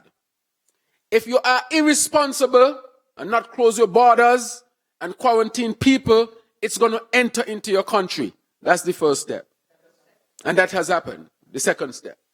The next step is that people will start to get infected. Most of the persons will not show symptoms or mild symptoms. Some will get symptoms like a flu or cold and treat themselves, recover, but they would have never been tested to know exactly what they had. And then the next wave will be those with underlying conditions, those who are susceptible will start to get severely ill and they will reach to JNF. And then the next wave will be of those who are severely ill, they will start to reach into the ICU. And then the next stage after that, we will start to have deaths. You cannot hide that. That is why we are saying that we out front dealing with the virus. Test people extensively. Get your ICU and hospital ready. But instead of doing that, people are acting or were acting as if St. Kitts is immune to the virus without doing anything to fundamentally stop it or contain it. And so tonight I want to say to our people that we must ask our government to do more, to step up the actions. We had also called to secure our borders. They refused to secure our borders to the point where there were persons who are part of the Yachin fraternity in this world who were saying that the only place in the Caribbean where there were no cases that they can go to was St. Kitts-Nevis. Some of them were saying that.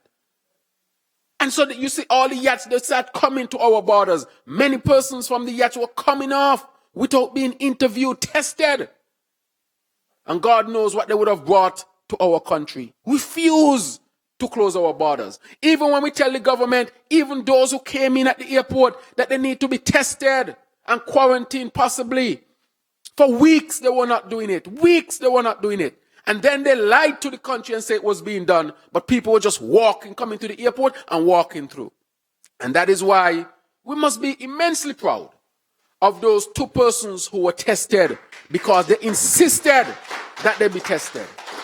Had they not insisted, what would have happened? They would have come here, carry the virus, infect a lot of people, and afterwards you'll just see the complications as a result. But we are thankful that they were responsible and they insisted that they be tested. But what about the many others? The hundreds, the thousands who came from hot spots like the UK and the United States, other Caribbean countries, and were never tested? What did they bring to our shores?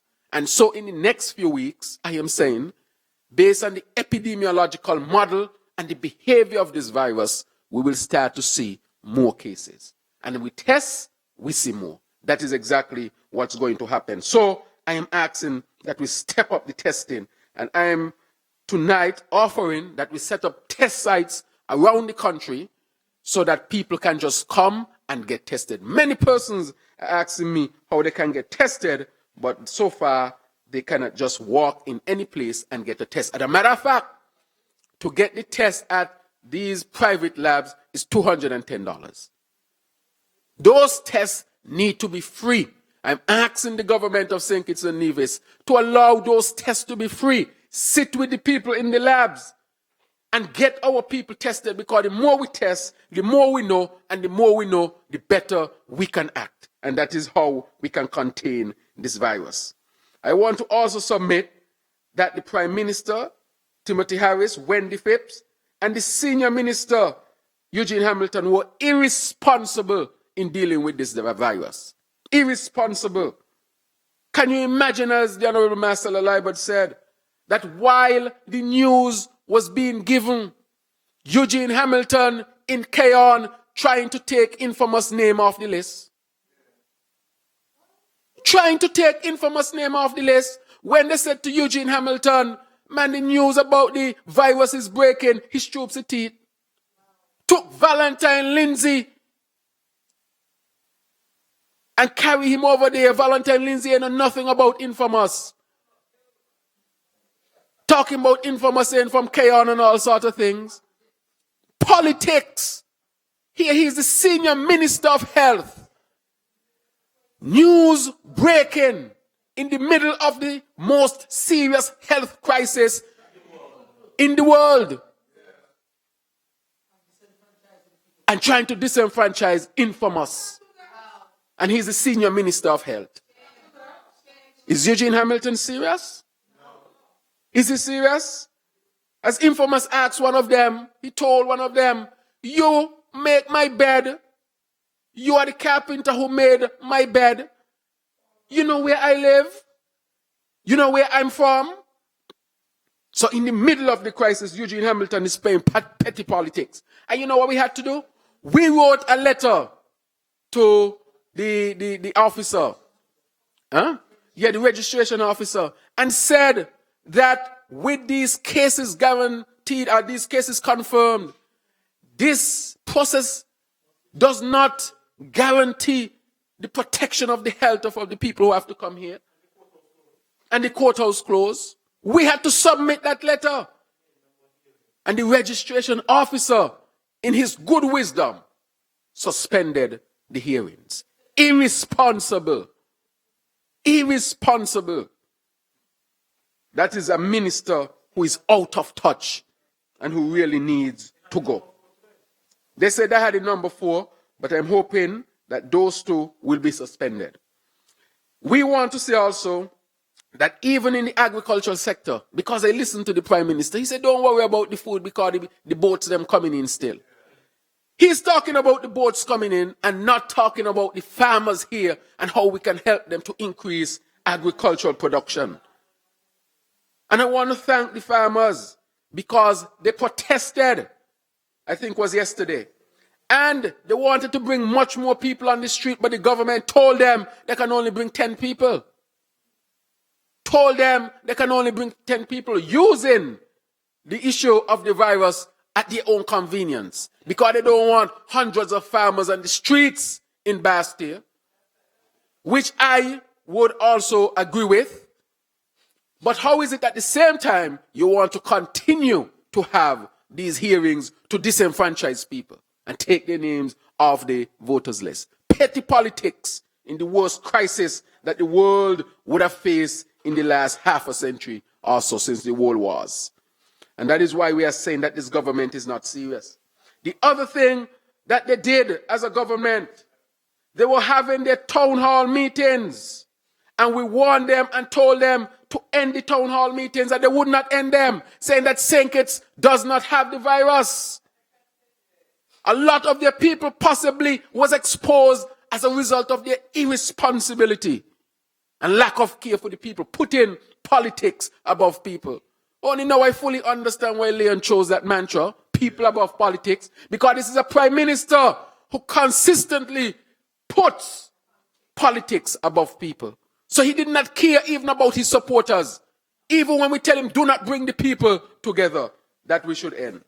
And so We also want to say to the farmers that we support them and we want them to really come out once again and show this government that they matter also.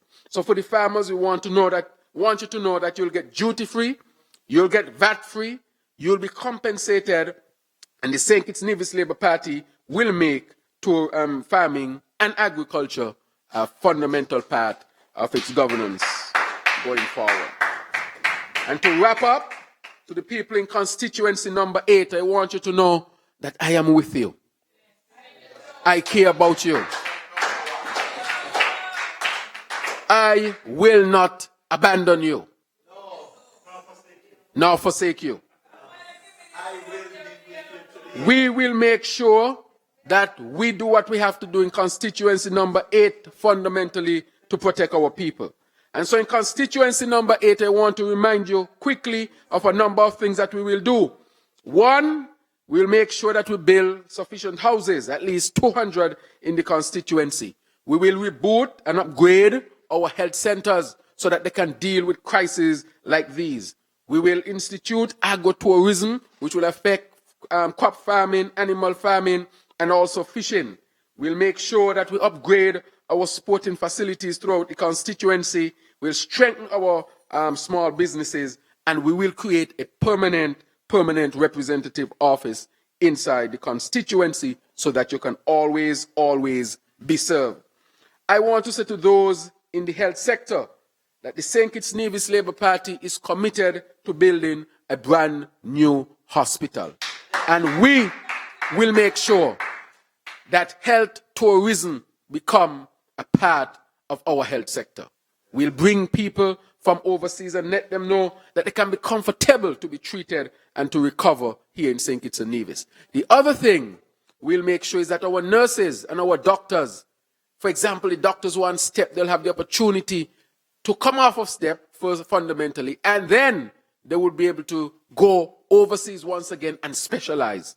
We'll make sure that our nurses can specialize. We'll ensure that they get duty-free on vehicles and they'll get housing allowance. And in this time with the COVID-19, I am proposing that the government gives them a risk pay. They need to be paid for their risk at this time.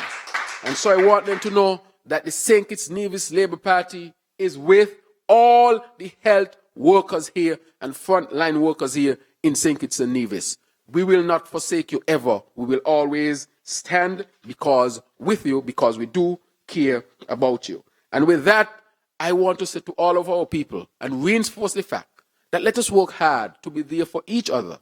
Let us do what we have to do with all these hygienic practices. Let us practice the social distancing. Let us look out for our neighbors who need help, the elderly who don't have food. Let's get food to them. Who don't have medicine, let's get that medicine to them. Let us be our brother's keeper, our neighbor's keeper. Let us work together as one people. And I said to the government that the St. Kitts-Nevis Labour Party, we still stand and we still put out that offer that let us work together to make St. Kitts and Nevis great again. Thank you. Good night. God bless you.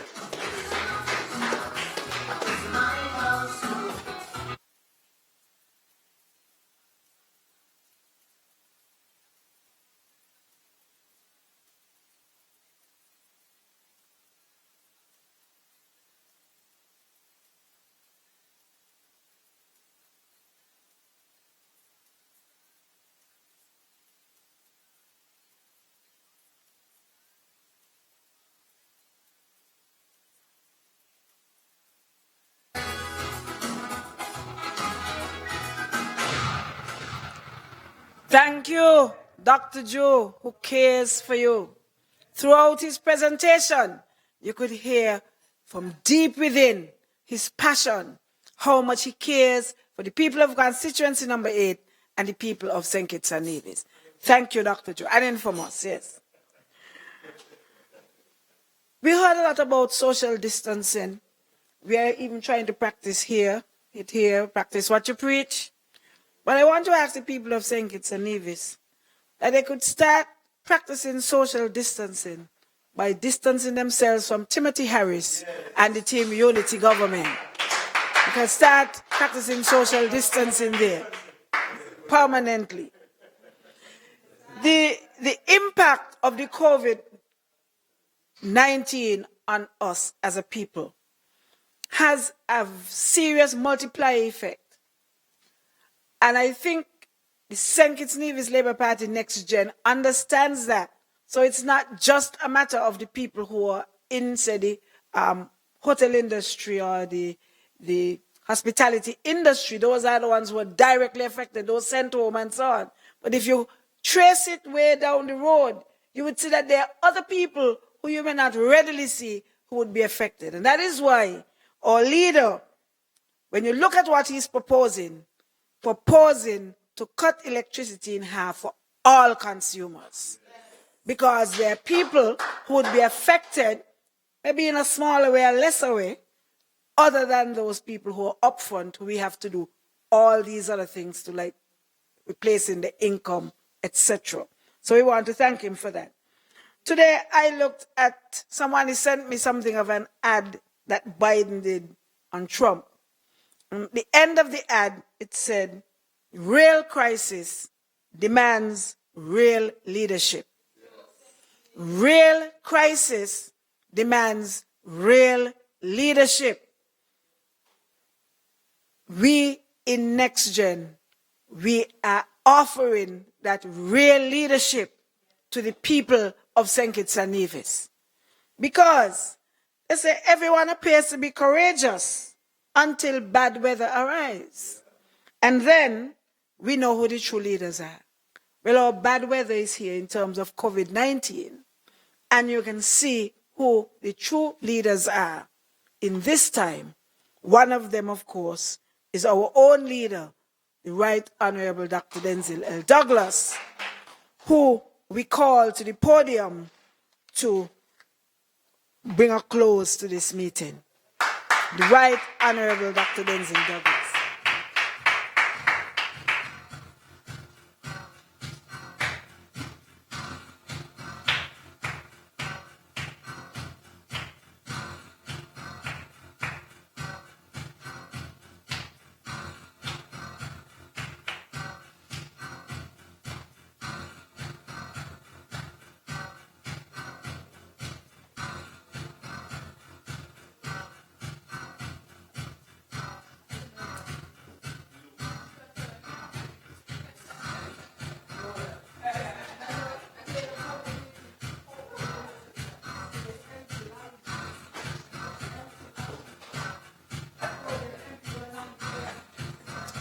You serious?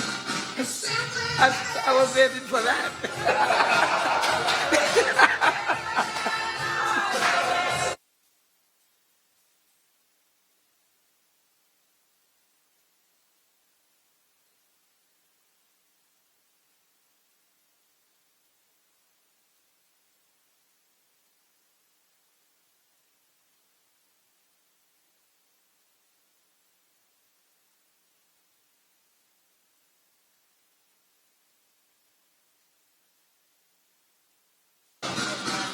The best, better than all the rest.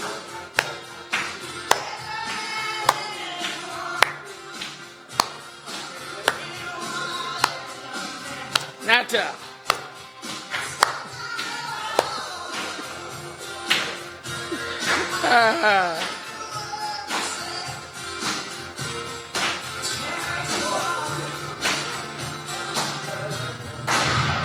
Thank you, thank you, thank you.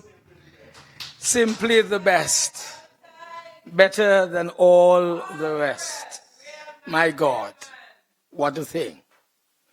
Tonight, I pray that this meeting finds you and your families in good health and good spirits under these extraordinary and unprecedented circumstances.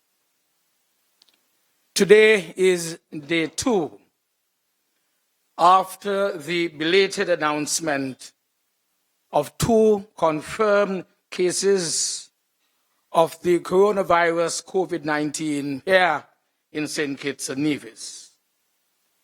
It is having a profound effect on all of us here in St. Kitts, all of us who are abroad, all citizens and residents of this fair land.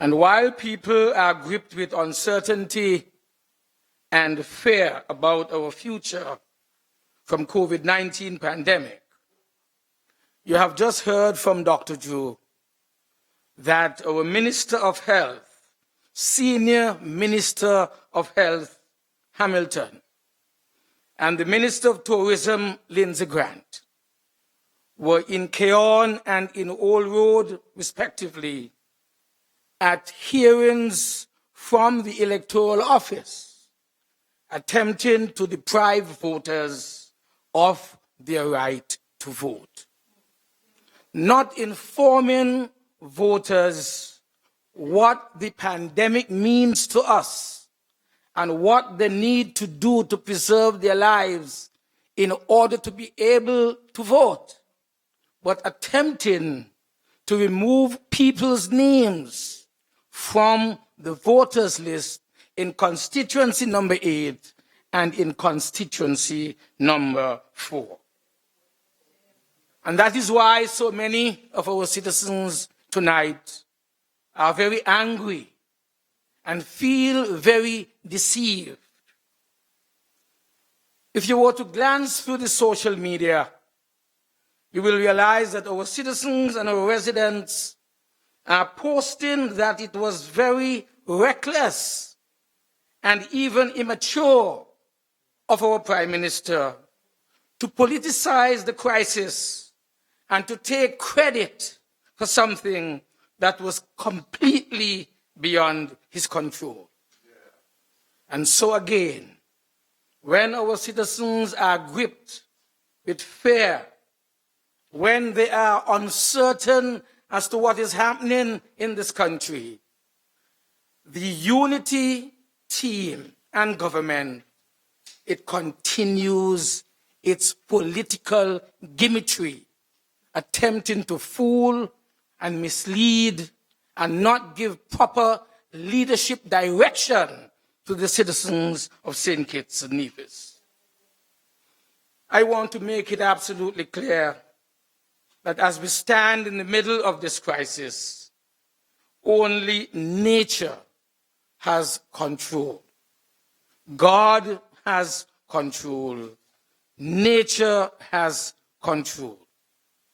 And so we ask politely and quite seriously for the government to be forthright with us, the citizens of St. Kitts and Nevis, in disclosing to us the number of confirmed and unconfirmed cases of COVID-19 here in St. Kitts and Nevis. It is highly irresponsible for our government to have information of COVID-19 cases and hide this information from the people of our country. How many cases do we really have? We are asking tonight. Do we have really 2 cases? Or is it 11? Is it 16? Is it 20? Is it 100 cases that we have here in St. Kitts and Nevis? We, the citizens of this country, need to know, and we must know, if we are certain that we can help to contain the spread of this virus throughout our nation and protect ourselves individually, as families and as friends, all of whom, of course, are fellow citizens here in St. Kitts and Nevis. And so I call on the government to do the right thing to contain this viral spread. I call on the government to halt it immediately by taking the inevitable action, even if it means locking down the country for a while, whether it is 1 week or for 2 weeks. We say that we have to give the people and the security services adequate notice and lock down the country now, before we see the tested positives develop symptoms, as we've heard Dr. Drew outlined a while ago, and the symptomatic patients begin to race to our hospitals as they seek care. In fact, those who are well, with intact immune system, they will survive. But those who are vulnerable, those who do not have the internal structure within the body to withstand these viral attacks, they will soon become symptomatic patients racing to our hospitals, seeking care. But we do not have the capacity to care for them there. There are not enough respirators in our ICU to take care of them. And soon we will see them really having difficulties, struggling to breathe, struggling to stay alive. That's not what we want for our people here at all. We hope not to see this scenario at all ever in St. Kitts and Nevis, because such a scenario will mean that our health system is overwhelmed, and we know what will happen to our own people as they pass away.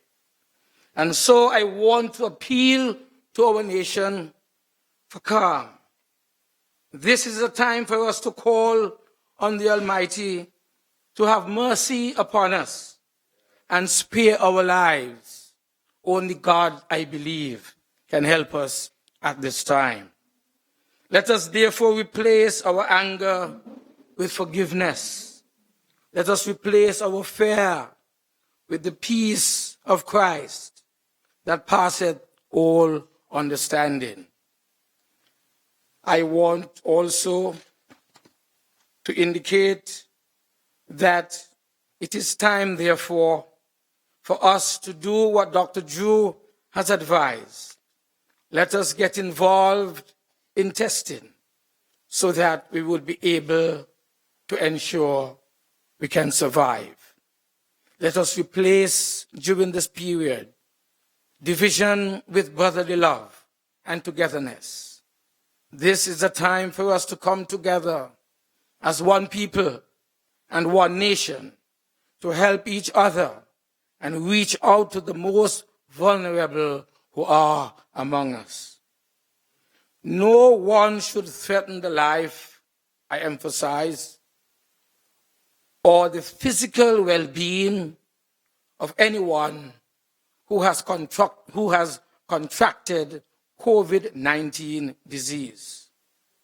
This kind of behavior is shameful and should not be tolerated by any of us. That is not what Kittition and Nevision really do. Those who may contract the virus and the disease now and in the future are really victims of this natural phenomenon, just like all of us who are impacted socially and economically. We should never stigmatize or ostracize them. I appeal, therefore, to all of us to respond to this particular situation with empathy and a strong desire to help. Help, but not to harm any person who is so compromised. I started to speak a while ago about early testing and early detection because we believe that this is the only way to contain this crisis. Enough has not been done to prepare for the inevitable here. But now that we are at this point, let us begin to act now, to put things in place that will fortify our healthcare system to be better able to detect, manage, and contain the virus. I believe that this is why we need to test and continue testing, just as Dr. Drew has advised. The virus would have been among us for some time, at least confirmed from the 18th of March, if not before. The only way to get an accurate assessment about how far it has spread is to begin an expansive testing drive on all who are presently quarantined, as well as at least 3,000 or more of our general population. If you would recall, those of you who have been following this in the news, South Korea has been a success story, and we should follow its example. It tested over 300,000 people. Over 20,000 were tested in one day. This was critical to containing the virus, as it simply meant that those positive cases were quarantined immediately to prevent further transmission.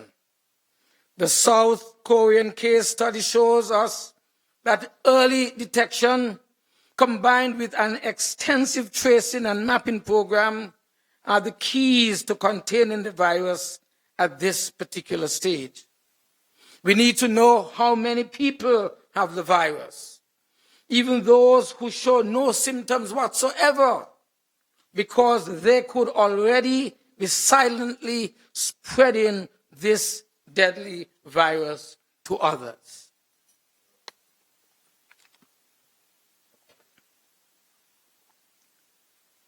And so I believe that we are aware of the experiences of others that can impact on how we behave here at this particular time. We in the St. Kitts-Nevis Labour Party, we of the NextGen SKN team, we are committed to helping our government solve the testing problem. We have managed to find a supplier, as you've heard, who will be sending up to 5,000 test kits for us to begin such an extensive testing drive for our people. I have already received 20 test kits on Tuesday of this week. These were passed on to Dr. Drew, who in turn delivered them to the CMO on Wednesday in order to move forward on our own initiative of helping by making testing available. We are willing to work with the authorities of the National COVID-19 Working Group and the Ministry of Health to set up the infrastructure for such an extensive testing drive to take place. We need to test our people early before our health system reaches its breaking point, because if it gets there, only God knows what will happen. Also, before I leave this microphone, I want my fellow citizens and residents and those who are directly impacted by COVID-19, those who are aware that layered on the public health crisis that faces our nation is also the economic crisis that is facing our people.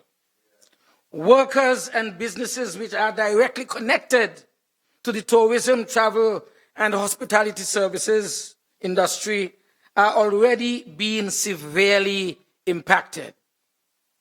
Dr. Harris has announced a plan, but I am not sure that it is a stimulus plan as it is being promoted. There is very little that is stimulating about it. And businesses are saying that they continue to close, and many businesses which could have remained open, but they are closing because All they are hearing is talk about Dr. Harris's plan, but nothing has been delivered as yet to them. So they are closing as a result of nothing really happening. It is just talk so far. Tonight I want to mention some of his proposals to highlight the deception that is involved in this. I want to use just 3 examples. 1, the no payroll support. No payroll support program that would allow our hotels and businesses to maintain 100% of their staff. The incorporated and non-incorporated businesses tax is a tax break on profits when businesses won't really be making any profits because the businesses would be basically closed. Furthermore, those companies in our enclave manufacturing sector, those ladies on the industrial estate, as well as our large hotel brands, the Marriott, for example, they are already exempt from paying any taxes. So what is Dr. Harris really talking about? Nothing. There's nothing that is being given here because there's really nothing to give. These are already in the packages that they have been given, the businesses have been given for several years to operate here in St. Kitts and Nevis.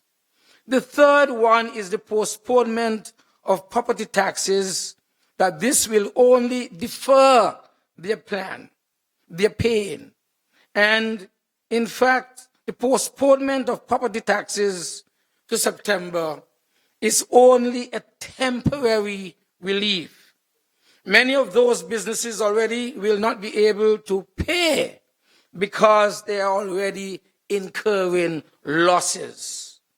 The apartments already are closed because many of the students who they house from abroad have left our country. In the Port Zante area, the property owners of the storekeepers, they are already having great difficulty in collecting the rent, as the stores are not making any money because no cruise ships are coming to our shores at this time. How can Harris therefore call this a stimulus package for our businesses?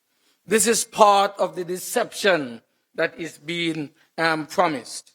This is all political gimmickry and a lack of leadership in the government.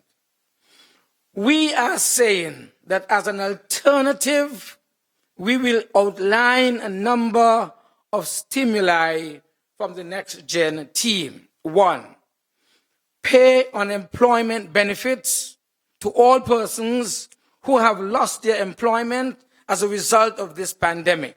2, we will provide direct payroll support to all tourism-related businesses, including hoteliers, restaurants, bars, and travel agents, to encourage them to keep people employed. We want people to be kept employed. For God's sake, keep our people working. That is what we want to achieve. That is what Dr. Harris should be seeking to do. Keep our people employed. And we have done this before with regard to the Marriott. When it was a few years ago, the Marriott was sending home the workers because of the difficulties there. We took over the payroll and paid our workers there for several months. We want to provide direct income support to taxi drivers, public transportation buses, tourist vendors, and other hospitality industry-based businesses to ensure that they can meet their business-related expenses during this particular period. We will freeze, we will suspend. In fact, we will not allow any payment of VAT, corporate income tax, and unincorporated business taxes by all businesses for for the period that we are impacted by this crisis. 5, we will reduce the cost of electricity by 50% for the next 3 months for all our consumers. 6, we will provide a moratorium on principal and interest payments to customers of the St. Kitts-Nevis and Guyana National Bank and the St. Kitts-Nevis Development Bank for at least the next 3 months in the first instance. And we, as a team, would negotiate a similar arrangement with all other financial institutions in the country when we get there after the elections. These are some of the stimuli in a package that the NextGen will deliver to our people. So you will be able to ask, will we be providing capable support during our recovery period? Yes, our NextGen SKN will do exactly that. I want to emphasize that the future of our country is secured in the capable hands of labor. We are with you every step of the way, not just Jeffrey being with you. We are all with you every step of the way. We have the plans to jumpstart our economy, get our hotels and businesses up and running again, and putting our people back to work. We have those plans. We will do so by a number of specific activities. 1, establish an economic council of experts to advise the new NextGen Labour government on the moving forward, getting out of this crisis and putting our country back to work again. We will definitely build this bridge between St. Kitts and Nevis, because this is part of the recovery plan, stimulating employment opportunities, construction jobs for thousands of our people who would be using up the energies that have been pent up there over this period of crisis. We will emphasize again, as we've said before, we will build that highway from the western part of Bastille down to White Gate. New hotels will be constructed. We've had definitely a number of discussions with the marina and an appropriate hotel in the Deep Bay development site. Sports tourism, health tourism will come alive during this period of recovery under a new Labour administration. There would be a revolution in healthcare and agriculture, diversified agriculture, where medicinal marijuana will be an important part of our tourism pull of people from abroad to St. Kitts and Nevis. The revolution in healthcare will also, as you've heard, provide you with a brand new modern hospital. We still are in discussions with the developers in this regard. The housing revolution, it will take place under the NextGen during our period of recovery. 2,000 homes, no less than that, will be provided for our people. There will be a National Academy of the Creative Arts built, and there will be stimulation of small businesses, small business development, where there will be a minister of small businesses dedicating his time, his energy, his efforts for moving small businesses forward here in St. Kitts and Nevis. I want to say finally that our plans and our ideas in a new dispensation will be all about you, the people of St. Kitts and Nevis, and will take our country to the next level.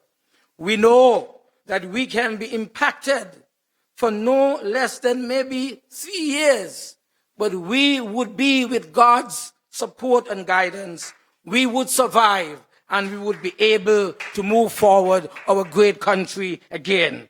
Labour will make St. Kitts and Nevis first again. not only great again, but first again. Labour will make St. Kitts and Nevis first again. God bless you, thank you, and good night.